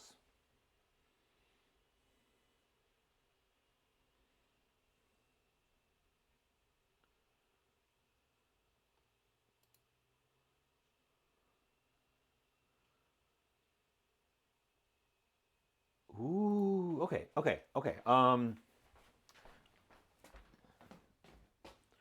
Where's the stuff? Where's that stuff? Where'd I put that stuff? This stuff. This stuff. This is a sweet. This is... It's not pistachio butter, because the first ingredient is not pistachios. First ingredient is oil. Followed by sugar, followed by pistachios, followed by milk, a different kind of milk, a third kind of milk.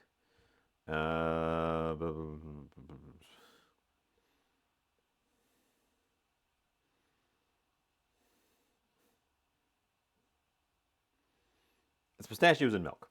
It's a milk. It's a pistachio. It's trying to be pistachio Nutella. It was on very steep sale. It's got a weird texture to it.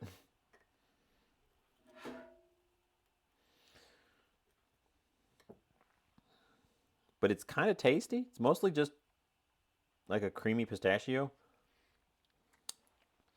They clearly wanted the pistachio flavor and didn't want to commit to making the thing lots of pistachios.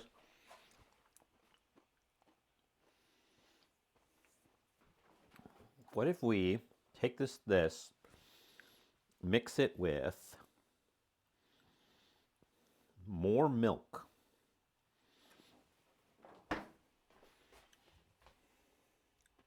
It's not oily. The oils they used are hydrogenated oils. It's a strange thing. It's not something I would have purchased at full price. But since I've got it, we're going to use it. It's sweet. And it has a little bit of that milk flavor to it. I feel like it... The thing is, it's very stiff. You're right. It's not runny. This guy is maple flavored almond butter. Again, got on sale.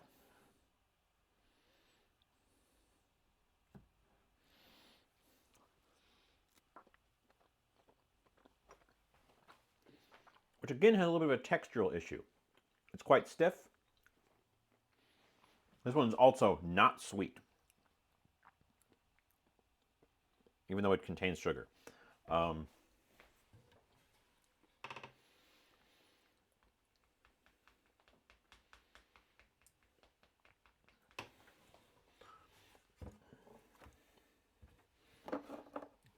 Cocoa powder. Okay, okay. I'm cooking. I've got nuts too. I'm cooking.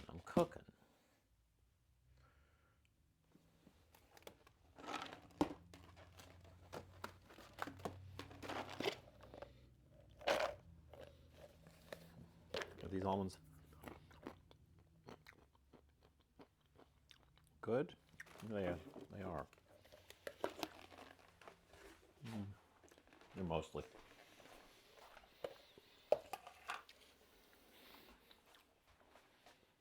Could I melt them? I was thinking of stuffing them. I was thinking, because I got that cavity in there, opening it up, stuffing the stuff inside of there.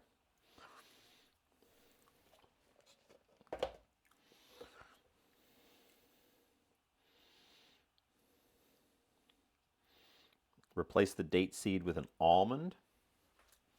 Maybe, perhaps. Snacking almond.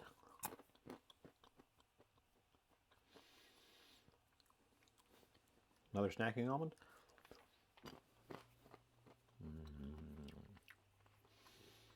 Another snacking almond.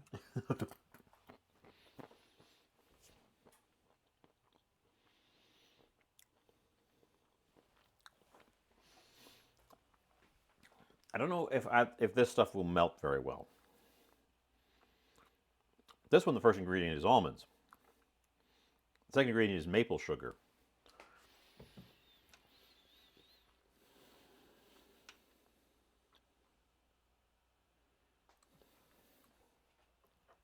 What if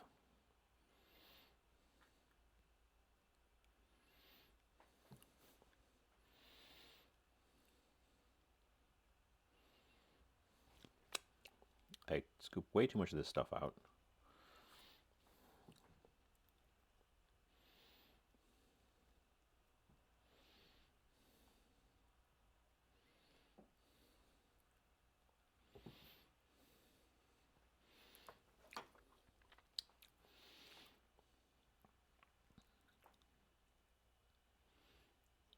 I fill you with the almond one.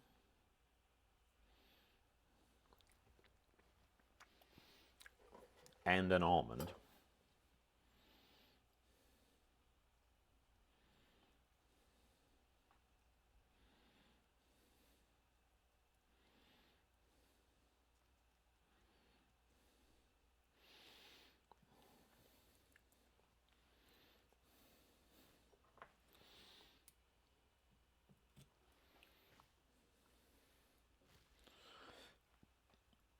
So I don't think this one will melt will melt the way you phrase it there.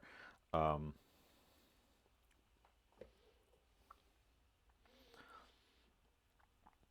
okay, cut.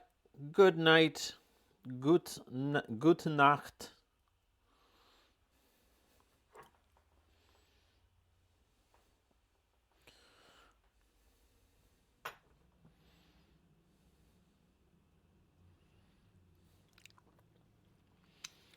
Okay, so these are filled with almond butter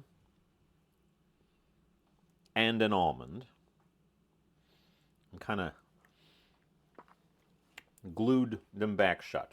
We've replaced the seed with a different seed and a pasty version of that same seed.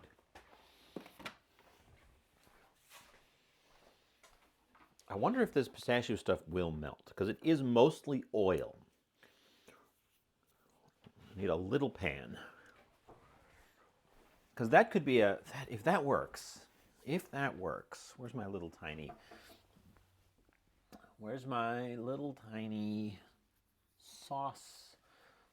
saucepan, the little one, the little baby guy. Where did I put you? Where did I put you? Because I don't want to do very much of this stuff.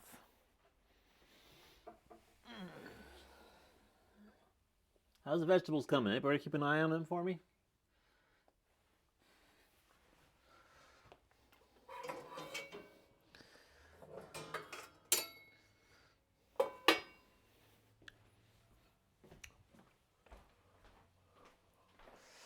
This, the little tiny baby pan.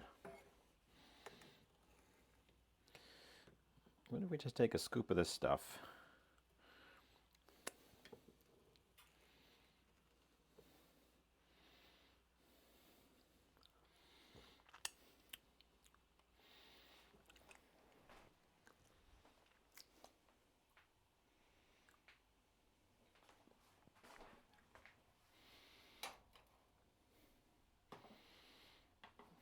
And apply low heat.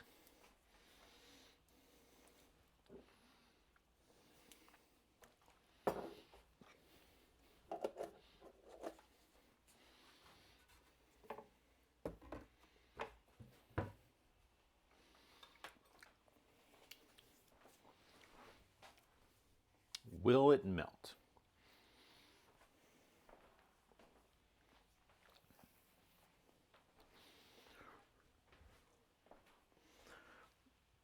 We're gonna.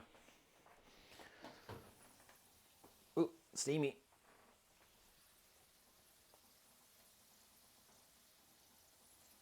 Nope. Vegetables are coming along, but they need more time. The knife goes in stiffly and comes out poorly.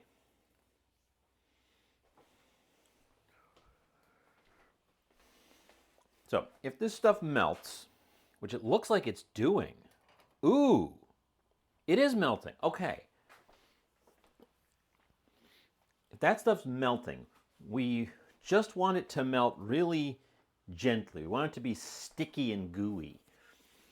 And then we can try to coat these in it and then like roll them in cocoa powder or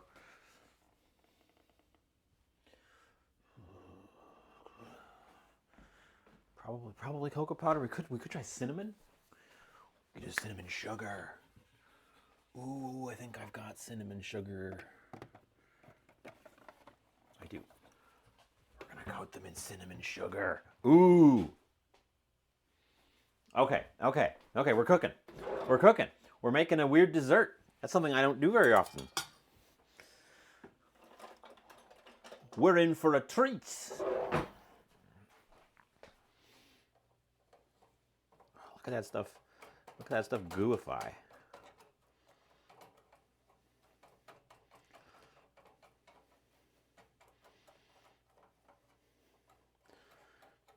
We've got this coil on very low.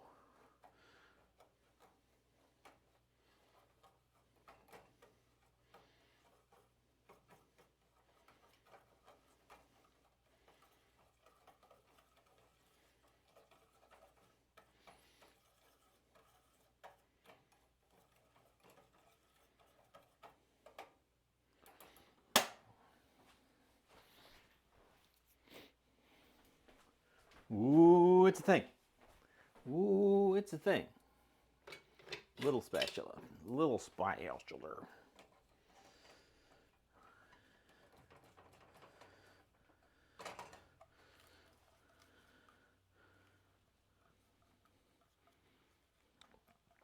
What are we going to call these?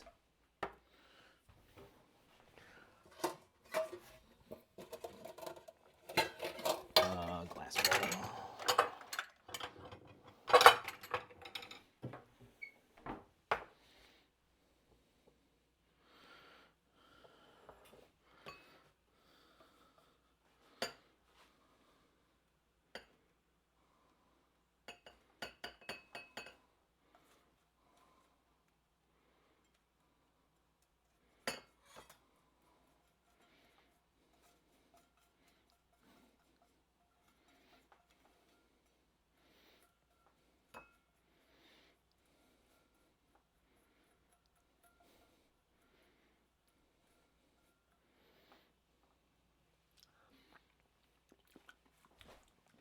Mmm.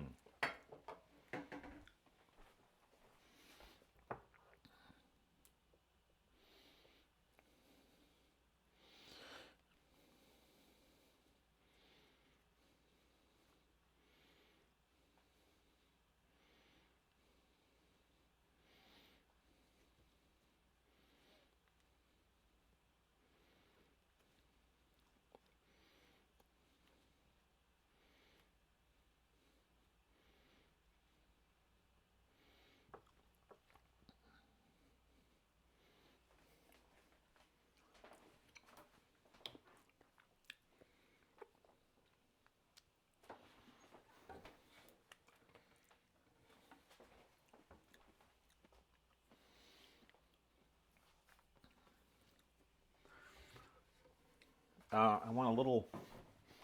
I want a little weird plate for them. This. Oop, you guys are over there still. I've rolled them around in the goop, which is warm.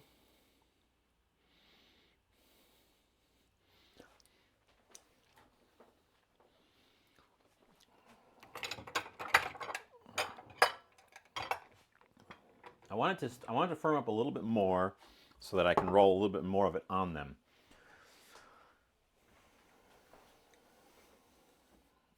And then we're going to cover them in cinnamon sugar, because we're going sweet on sweet with these guys.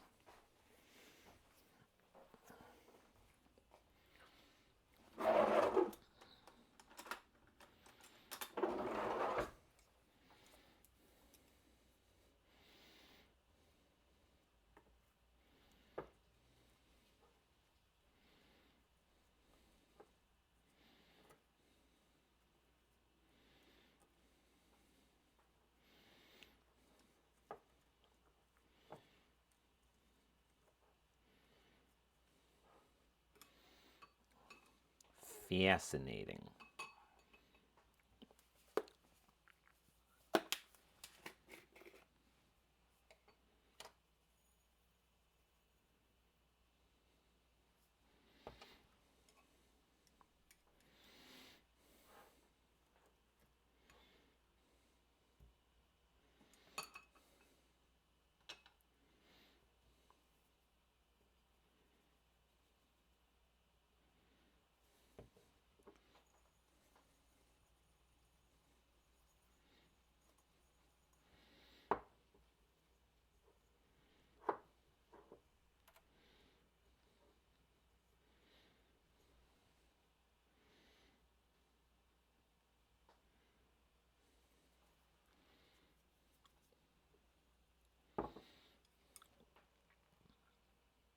I don't know. I feel like I want to make an inappropriate name for them.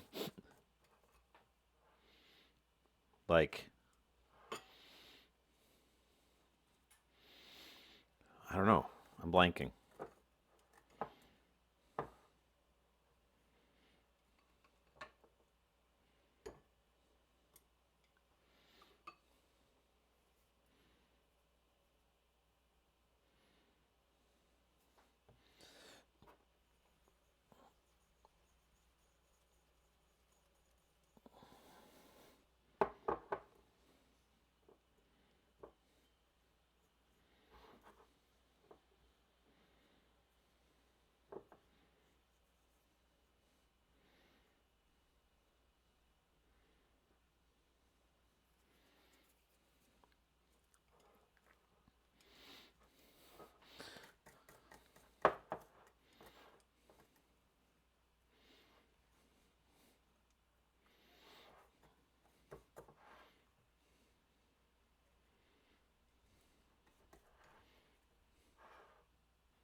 Nutty date night.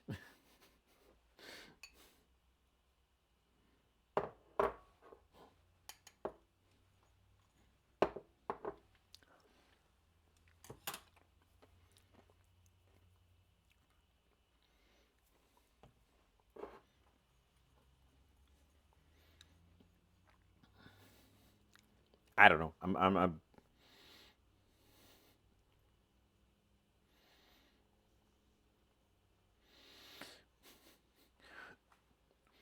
What's in my head right now is Chef's salty chocolate balls. Put them in your mouth.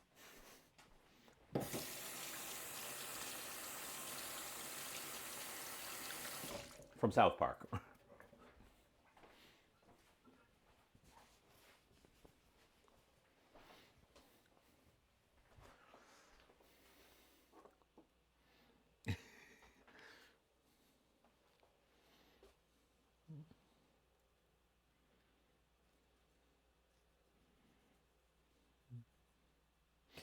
Yeah, they don't look the best. I'm not gonna pretend they look amazing.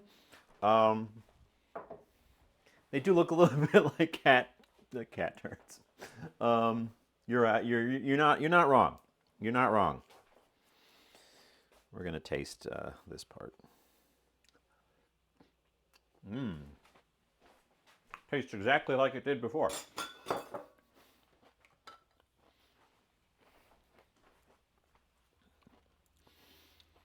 I don't know. How would you dress those up? They have the same problem of a Ferrero Rocher, where it's just a brown ball, because the outer layer is brown, and they're ball shaped.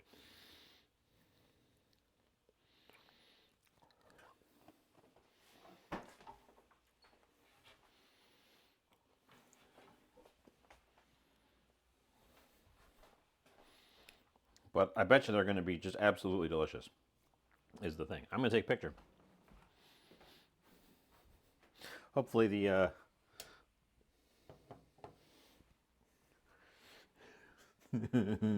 they just kind of look like. Okay, well.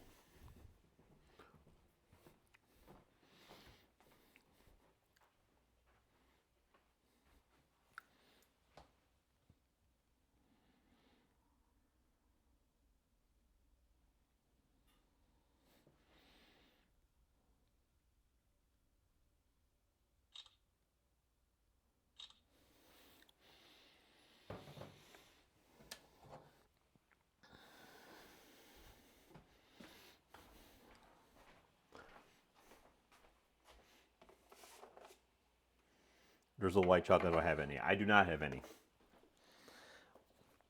I have nothing of the kind. Yeah, finding some way to add a green outer surface would be the thing. They the cinnamon sugar just made them brown on top, didn't it?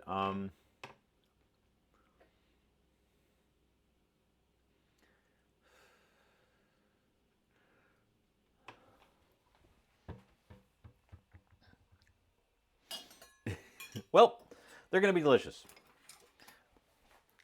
That's the long and short of it. They're going to be delicious.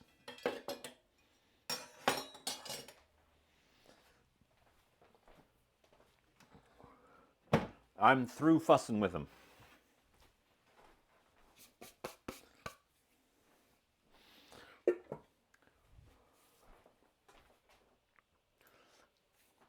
We've got food dye, drizzle dyed honey on top of them. I'm done fussing with them. Yeah. Problem with the braise, of course, is that the oven completely fills with steam. But these guys are looking right done.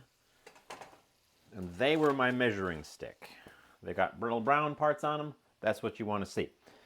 And they were my measuring stick for when stuff was done. So, ooh. the top part of our lamb has developed a beautiful mahogany brown color.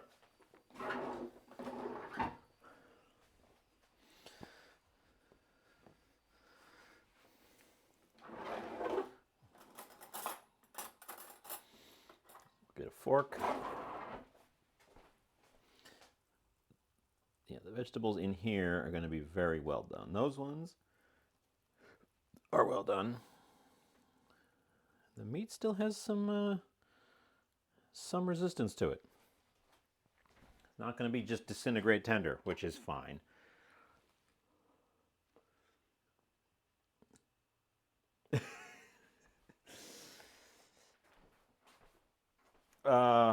Okay, well, I guess it's not over, except it's definitely over, and I'm going to stop fussing with them. So, what do you have to say to that, Bob?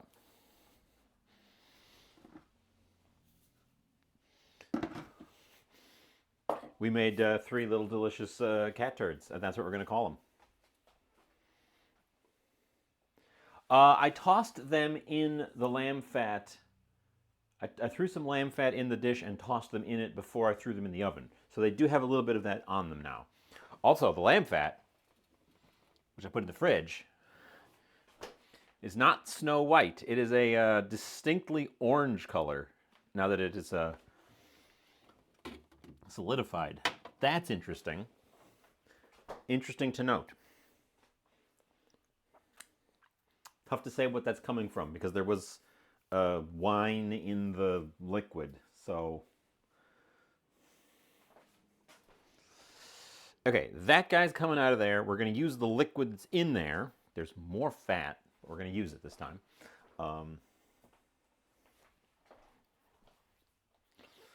That guy's got to come out of there.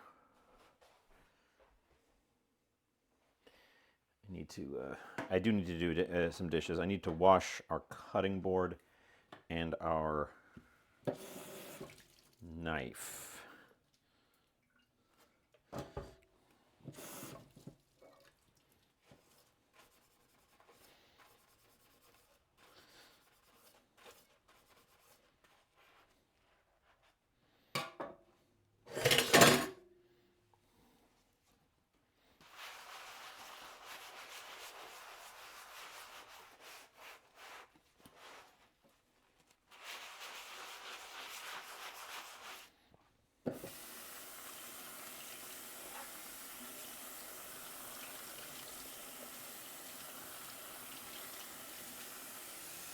Knife and board.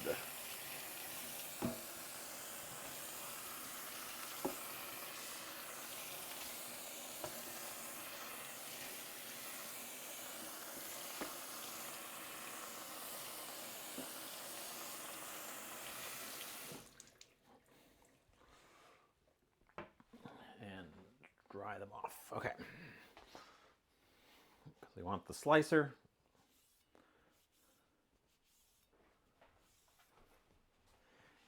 Yes, we are doing that, Maria.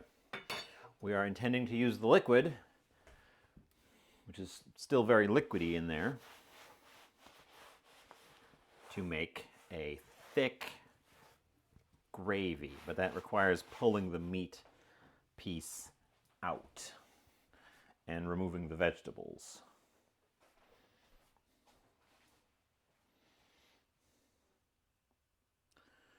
Should be easier to get out this time. We're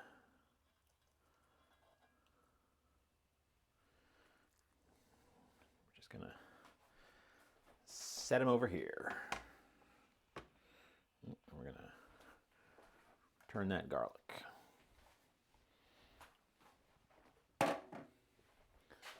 Okay, you guys got to get out of there.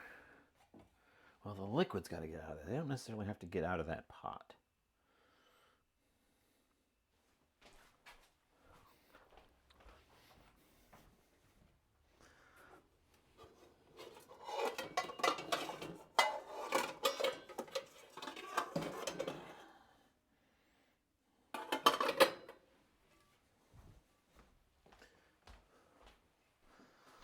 That pot is also too hot to touch still, and I'm not going to touch it.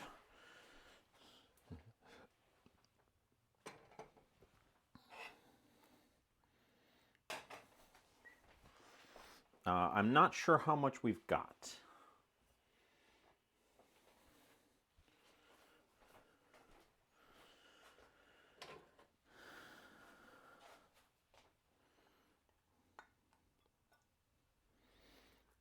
But we can use some of our lamb fat because there was some left in our little bowl, in our little thingy.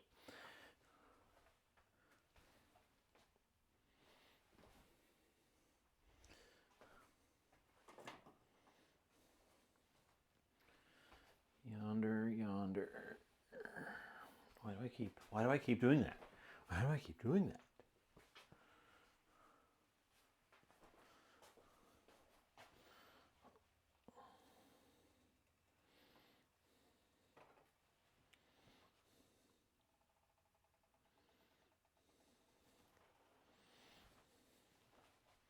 Put them there, because then I know where they are. And they're close at hand. I was putting them over by the countertop on the other side of the room, which I know where they are, but they're not close at hand, which is awkward.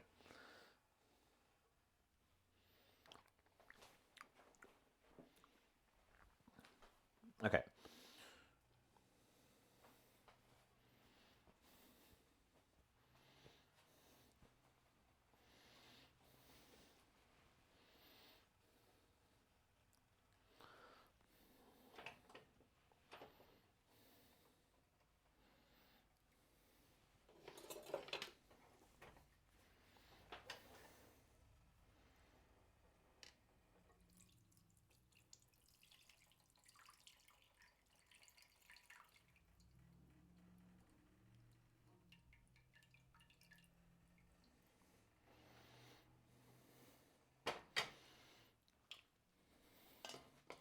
Okay. That's been did.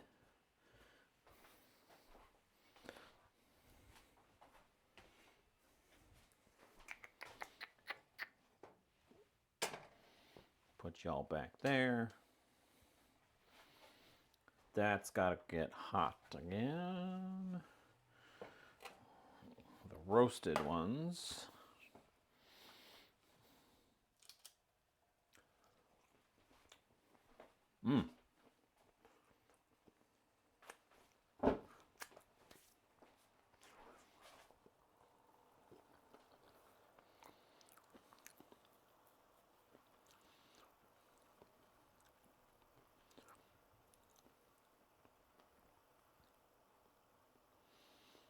Okay. We need to go at this with purpose and flavor.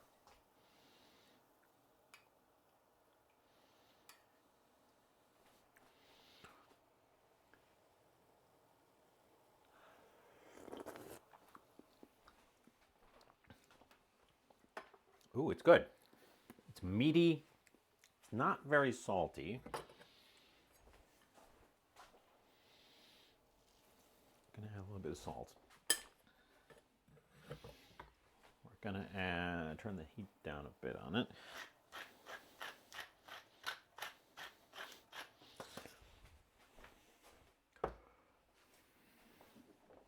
Some black pep. Oop, my halo is on. Turn that off.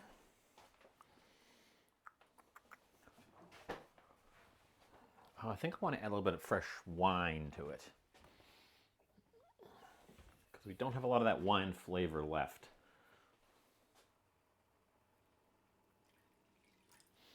And it'll help darken up the color a bit.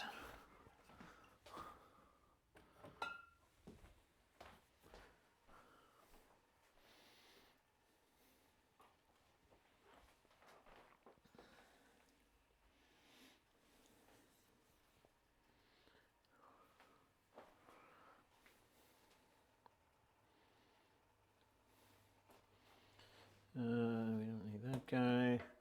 The vegetables that were in the boil over here. Take a look at one of them.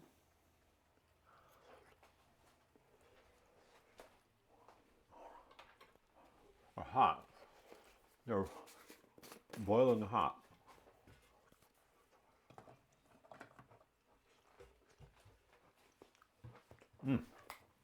They're hot. They've definitely leached a bunch of their flavor into the juice, but they're not boiled to death because they weren't in there for the full braise, for a full braise time. The potatoes are so good. Those potatoes are so good. The potatoes have taken on flavor. The carrots have lost flavor. The potatoes have taken on flavor.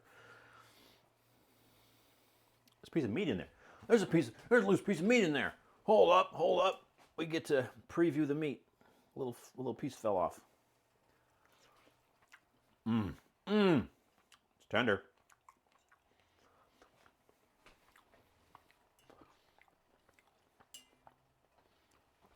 It sure is tender. This, I kind of want to force it thick with some cornstarch. I kind of want to skip the whole process and just make it the finished result real quick. So that's what we're going to do.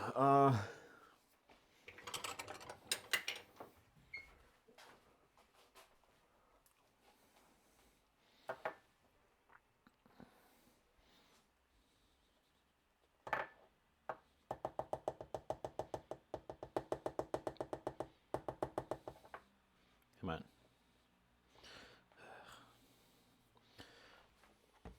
So we're gonna force it. I'm not gonna sit around and slowly cook this one down because I'm sick of talking to you guys. No, I'm hungry and simmering down. We've already had 2 wait around steps in our dish today.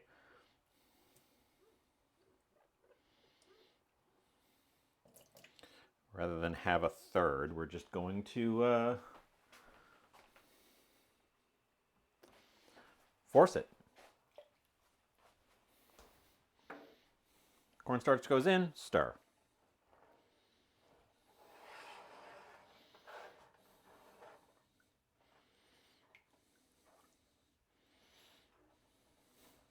If you've never done that before, that was just a mixture of cornstarch and water.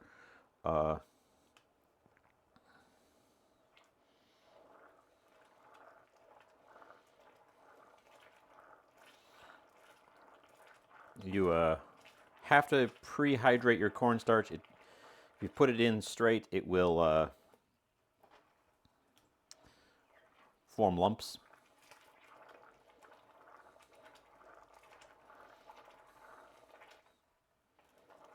Oh, that's not enough. That wasn't enough. It's thicker, but not thicker enough.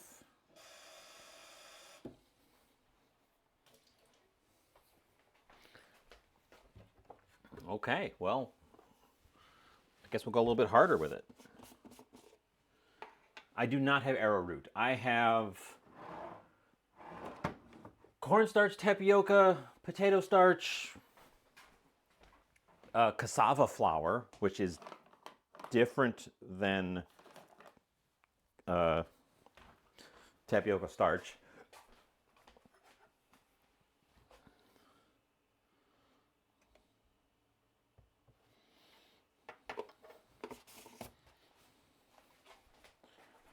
Well,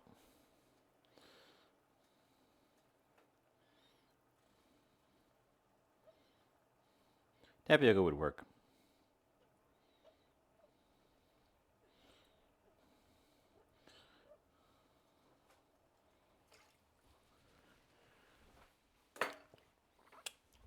Okay, now that should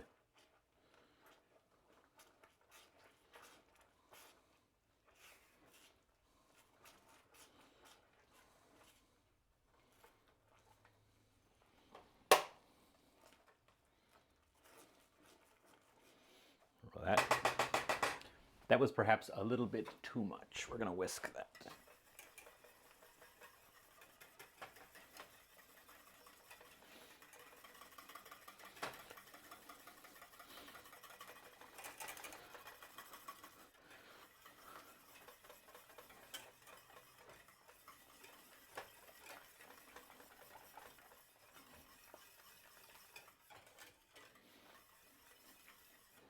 There you go.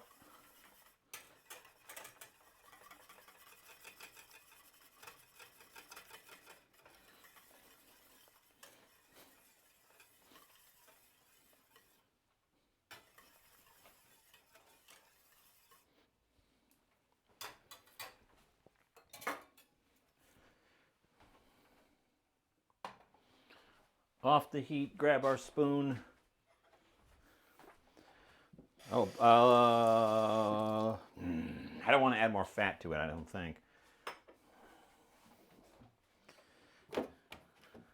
But some butter will give us that nice, like, high gloss finish.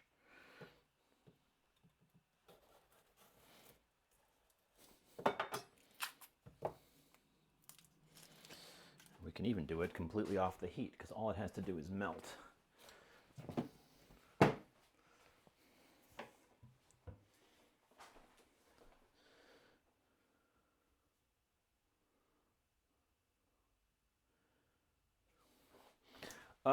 We're looking at plating while that butter melts. What plate do we pick? What plate do we pick? I think it's going to depend on what color the inside of the lamb is, so I should probably cut into our lamb.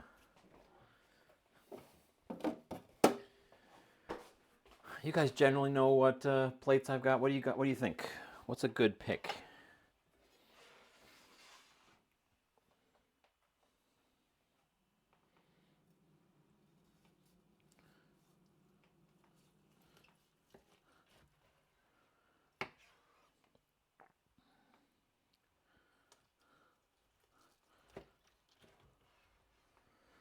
The knife doesn't just fall through it, but it doesn't put up a lot of a fight. I'm going to take those 2 slices. Do I have the compliments of dessert plate? I've got the plates rimmed with olive motif.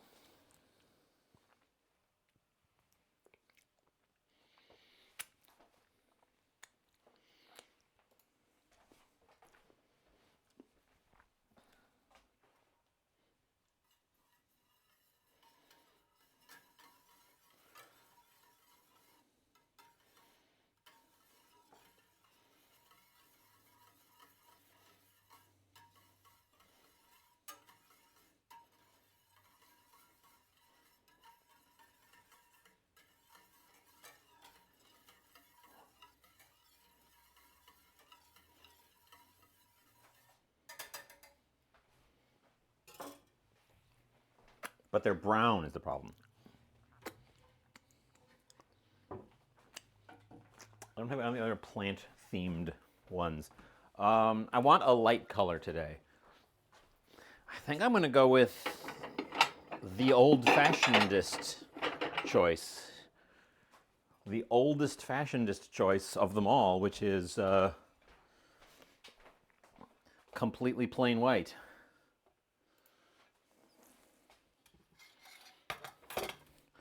This is one we don't break out very often.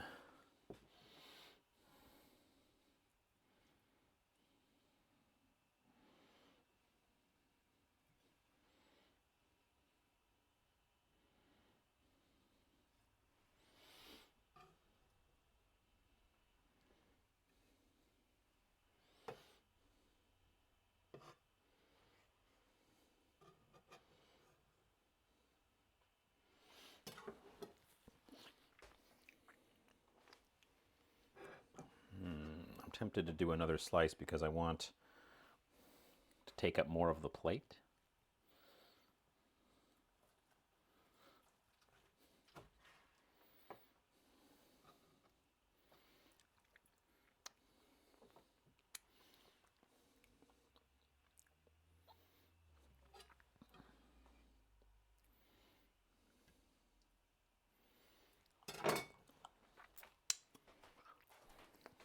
Like so.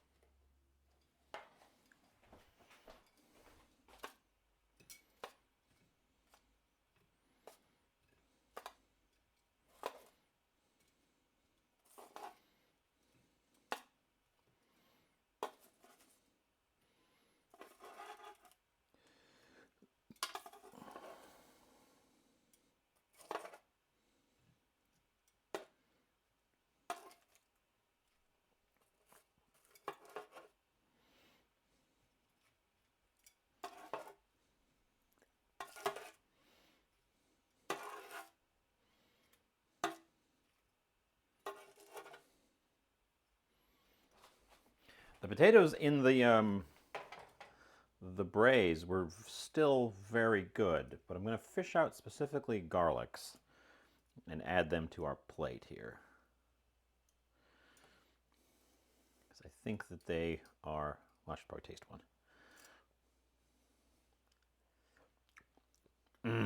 Yes, the garlics are 100% worth eating.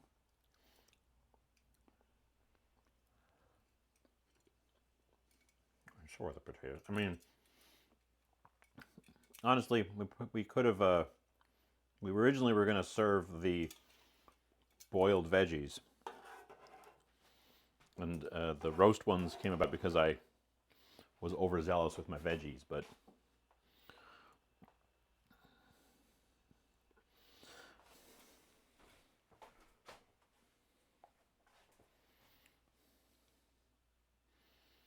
So there are some potatoes there on the plate already, because I fished some out when I separated the vegetables.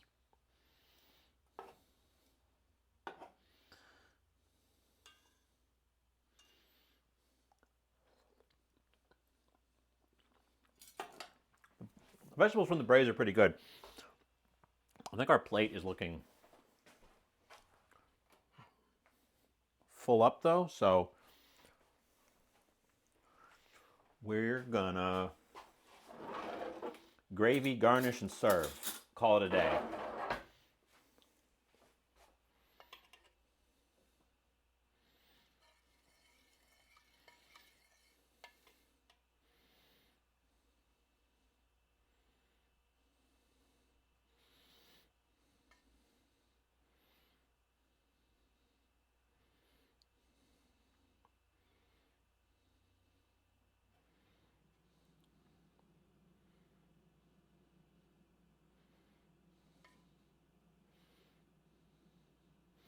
This is one of those gravies where I over thickened it, and as it cools, it's gonna turn into just like a goop.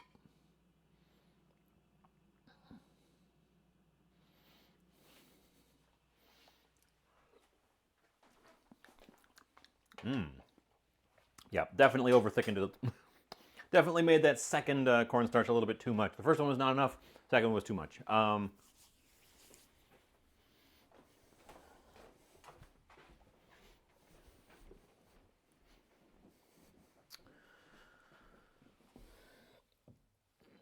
Chives.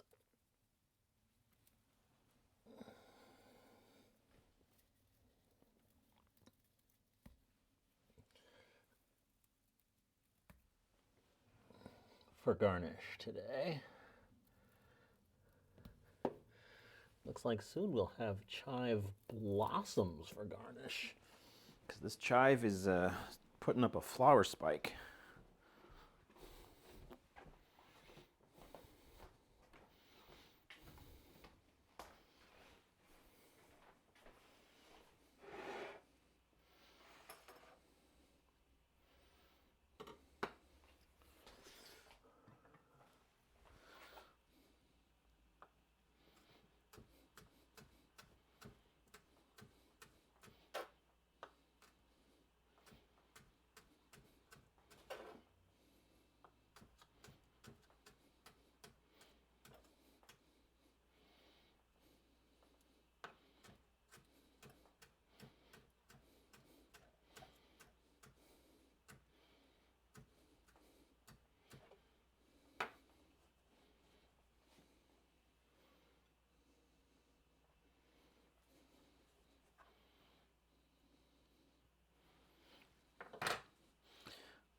We're doing chives on both sides.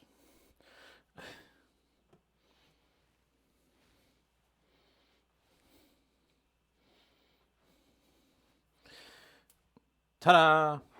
Plate. I'm gonna go take a picture. I'm hungry. We're getting hungry. We're getting hungry.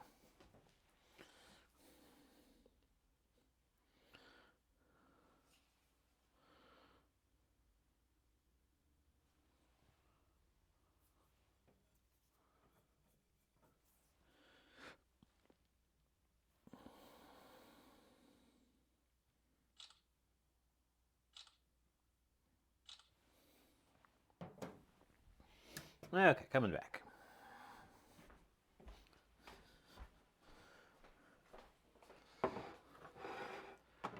Because we're getting hungry. So, I've already tasted a little bit of both sides because I was nibbling over there.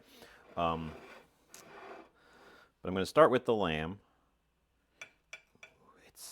It's tender. It's fork tender, but still puts up a little bit of resistance. I think that's good.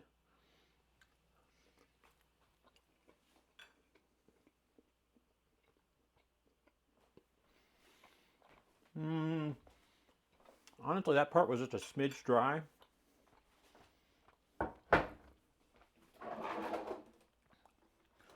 I'm going to get a knife. Because while I could break it apart, it'd be easier with a knife. That part was really good. So it seems like the very bottom that was dangling down got extra tender. And the middle, in fact, let's taste right there. It's about as close to the center of the whole thing as we can get.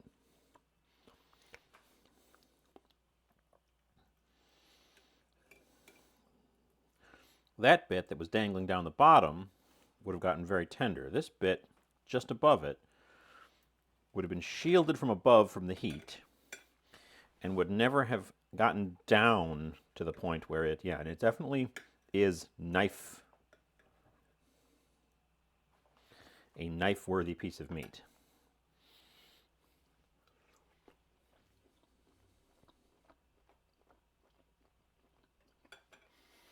So we're not at fall apart tender stage in the middle. The middle is like the consistency of a well-done steak. But a well-done steak of a cut that you want well done, not a ruined steak, if you understand what I mean. It's got a bite to it. It's not shoe leather, but you need a knife to cut through it, and you know you're chewing a piece of meat. Which I gotta say isn't my favorite part, but what are you gonna do? I think my favorite parts are the bits that are just come apart tender.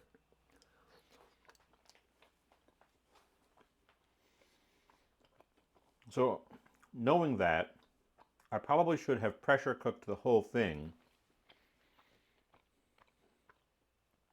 longer to ensure that it was tender right to the middle. My gravy is, honestly, it's just okay.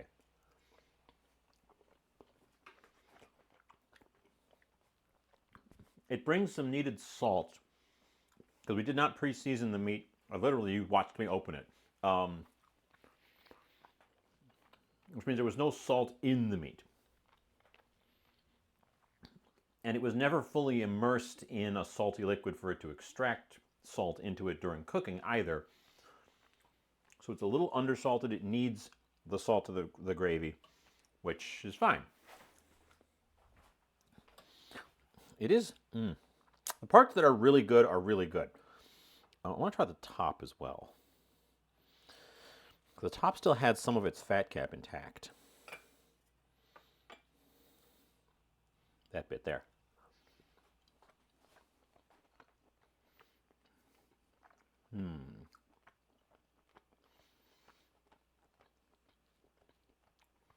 Yeah, I think my verdict is I wish I would have left it in the pressure cooker a little bit longer.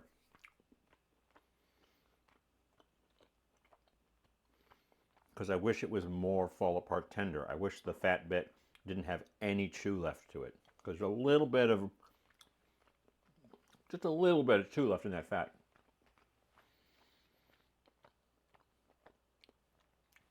I think dry brining it would have been good. Dry brining it and then pressure cooking it probably for 45. Give it another half on top of what I did. Because it's getting there.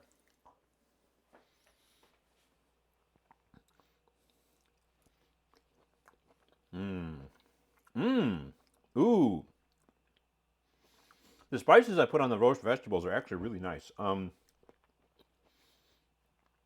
it makes this a very good counterpart to what's going on over here, because it's what's jumping out at me is the coriander and the lemon peel, and the Szechuan pepper is coming in a little bit too. Which is interesting because I didn't make it spicy. Mmm. Mmm. Mmm. Wow. No, the vegetables are great.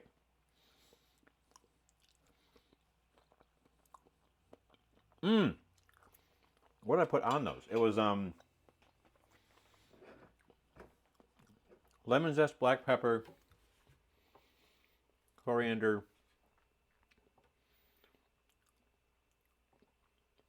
Szechuan pepper. Is that all I put on those? It's a really good combo. It's a really good combo. Mm.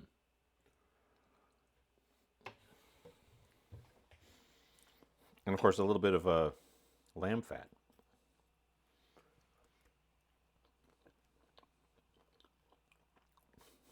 Well, that's a surprise. The vegetables are the star of this plate. Flemish. Flemish, oh my God. What are you doing? What are you doing? 9 months. 9 months. You know what that means? You know what that means? Child support. That's what that means. Happy Easter. Yeah, roast vegetables and a braised leg of lamb, which I wish was a little more cooked. That's my one gripe with it. The flavors are good. The gravy makes up for the fact that the lamb itself was undersalted by being salty. I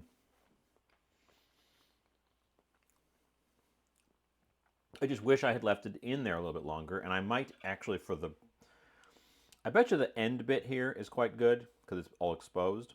For this part, for the middle, I might re-cook it when I go in it for leftovers. Because let me just whack a chunk off of the back here. Yeah. Yeah. So it's the right in the middle that I think is a little bit, could use some more time.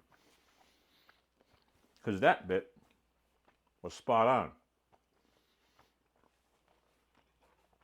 Even the fatty part of that was like what I was looking for. So it's a matter of it's a matter of do what I did, just do it longer.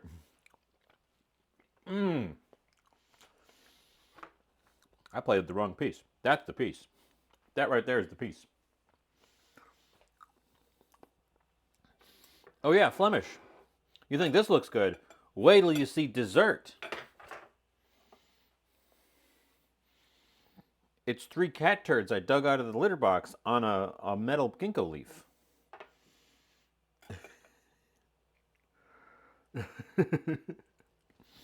They didn't come out looking the prettiest.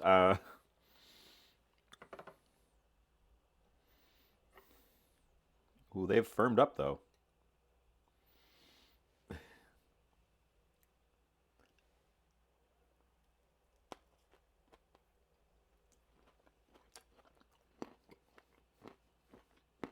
There's a lot going on there.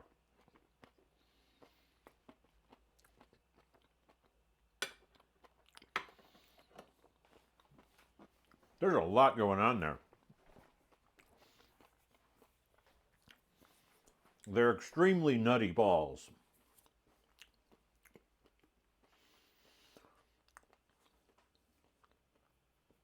So if you're just joining us, what these are, is a date, took the pit out, filled it with almond butter and an almond, sealed it back up, coated it in this stuff, which is not pistachio butter. It is, as it says, Choco Lake Spread Canufa Pistachio. It's a lot of vegetable oil and some pistachios and a whole bunch of milk powders. Um, but that stuff melts, so you can. So I rolled these in the melted, and then I covered them in cinnamon sugar, and boy, there's a lot going on here. These flavors are like not blending; they come at you in waves.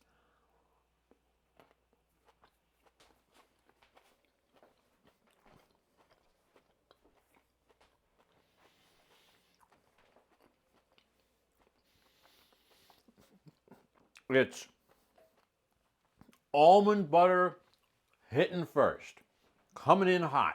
Almond butter. Right behind it, pistachio stuff. Coming in hot. Pistachio.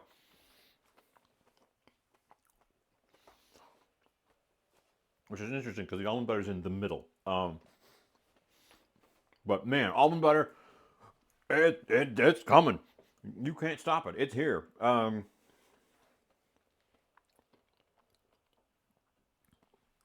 Oh, God, I think I can eat one of those. Wow, there's a lot going on there. It's very rich. Ooh, oh.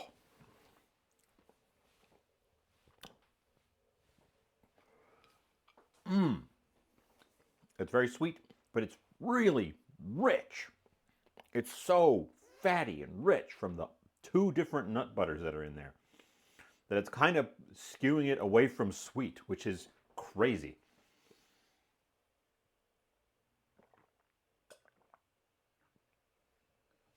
It made me super, super thirsty too. Wow. Um, whew, whew. It's a crazy. Yes, it is a crazy person dessert.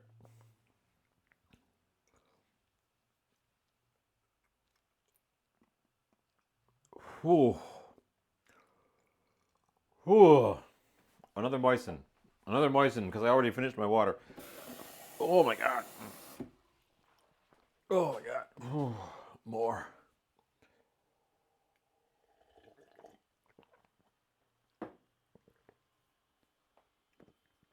But you know, it's not just about drinking the water, it's about saying moist.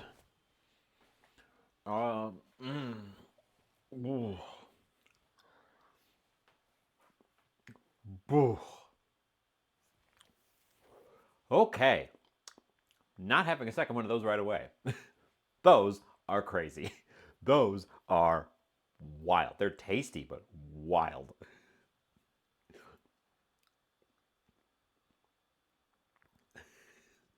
Wild. Um, this is the kind of thing where you'd, first of all, you'd make it look better. You'd figure out how to make this look less bad, and then you'd have be served at the end of a multi-course meal, one of those big fancy meals. You'd get one of these on a weird little plate like this, and it would be the entire dessert because it has the flavor of the entire dessert in one little nugget. Whoo wee!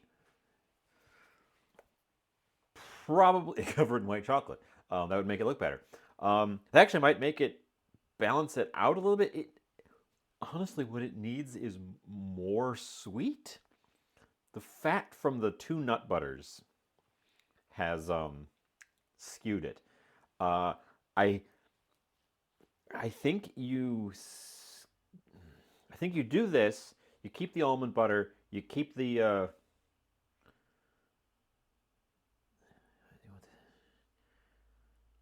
I think you skip the pistachio stuff. Go with a chocolate coating,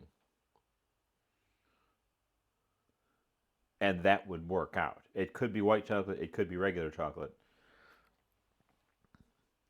If it was white chocolate, I think I would make a cinnamon white chocolate, so that there were cinnamon speckles in the white chocolate. I th- I, th- I think I think doubling up on the nut butter was the mistake. We could have put the pistachio butter in the middle. I think doubling up on the nut butter was where we lost it. Yeah, yeah. No, we'd get the biggest plate. It'd be served on this plate, one little guy right in the middle, surrounded by uh, river stones.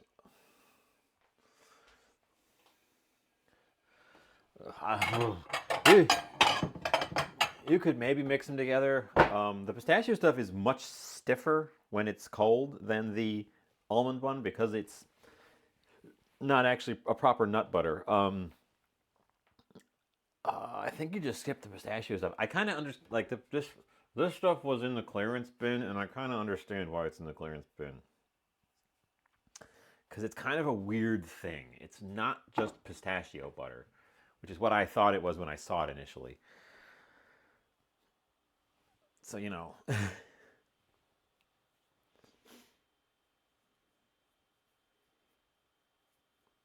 you could melt them together. You could melt them. I bet you. I said, yeah, yeah. You could melt them together, and let them harden, stuff them in the thing. I don't know. I think what we've gone too far. I think we need to pull ingredients out rather than figure out how to incorporate all the existing ingredients. I think we need to pull ingredients away from this, and I would knock us down to one nut butter. I would just knock us down to one nut butter. Um, yeah. Anyways, we're pushing 3 hours, which is not what I was planning today. Um, so I'm gonna drum you guys out. Don't forget, get parchment. Um, we're gonna kick off a raid. We're gonna send you people somewhere. 3 hours. It's too much. Too many. It's an hour too many. Who's on? A lot of people are on.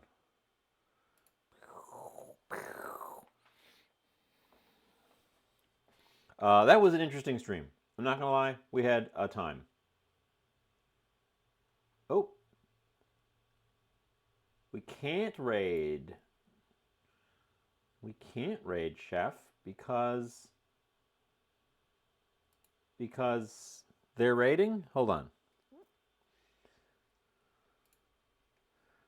We'll find somewhere else. Where were they going? We'll go to the same place.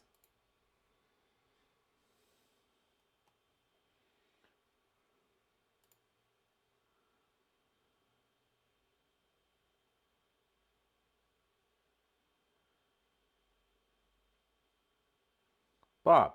Bob.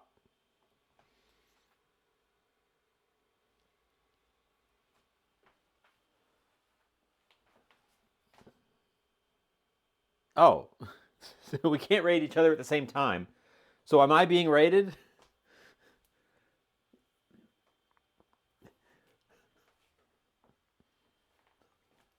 Get in here. Get in here.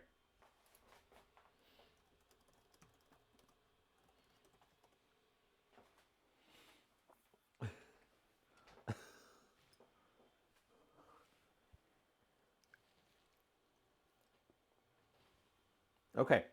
Okay. Okay. Well, I'm gonna sit tight then.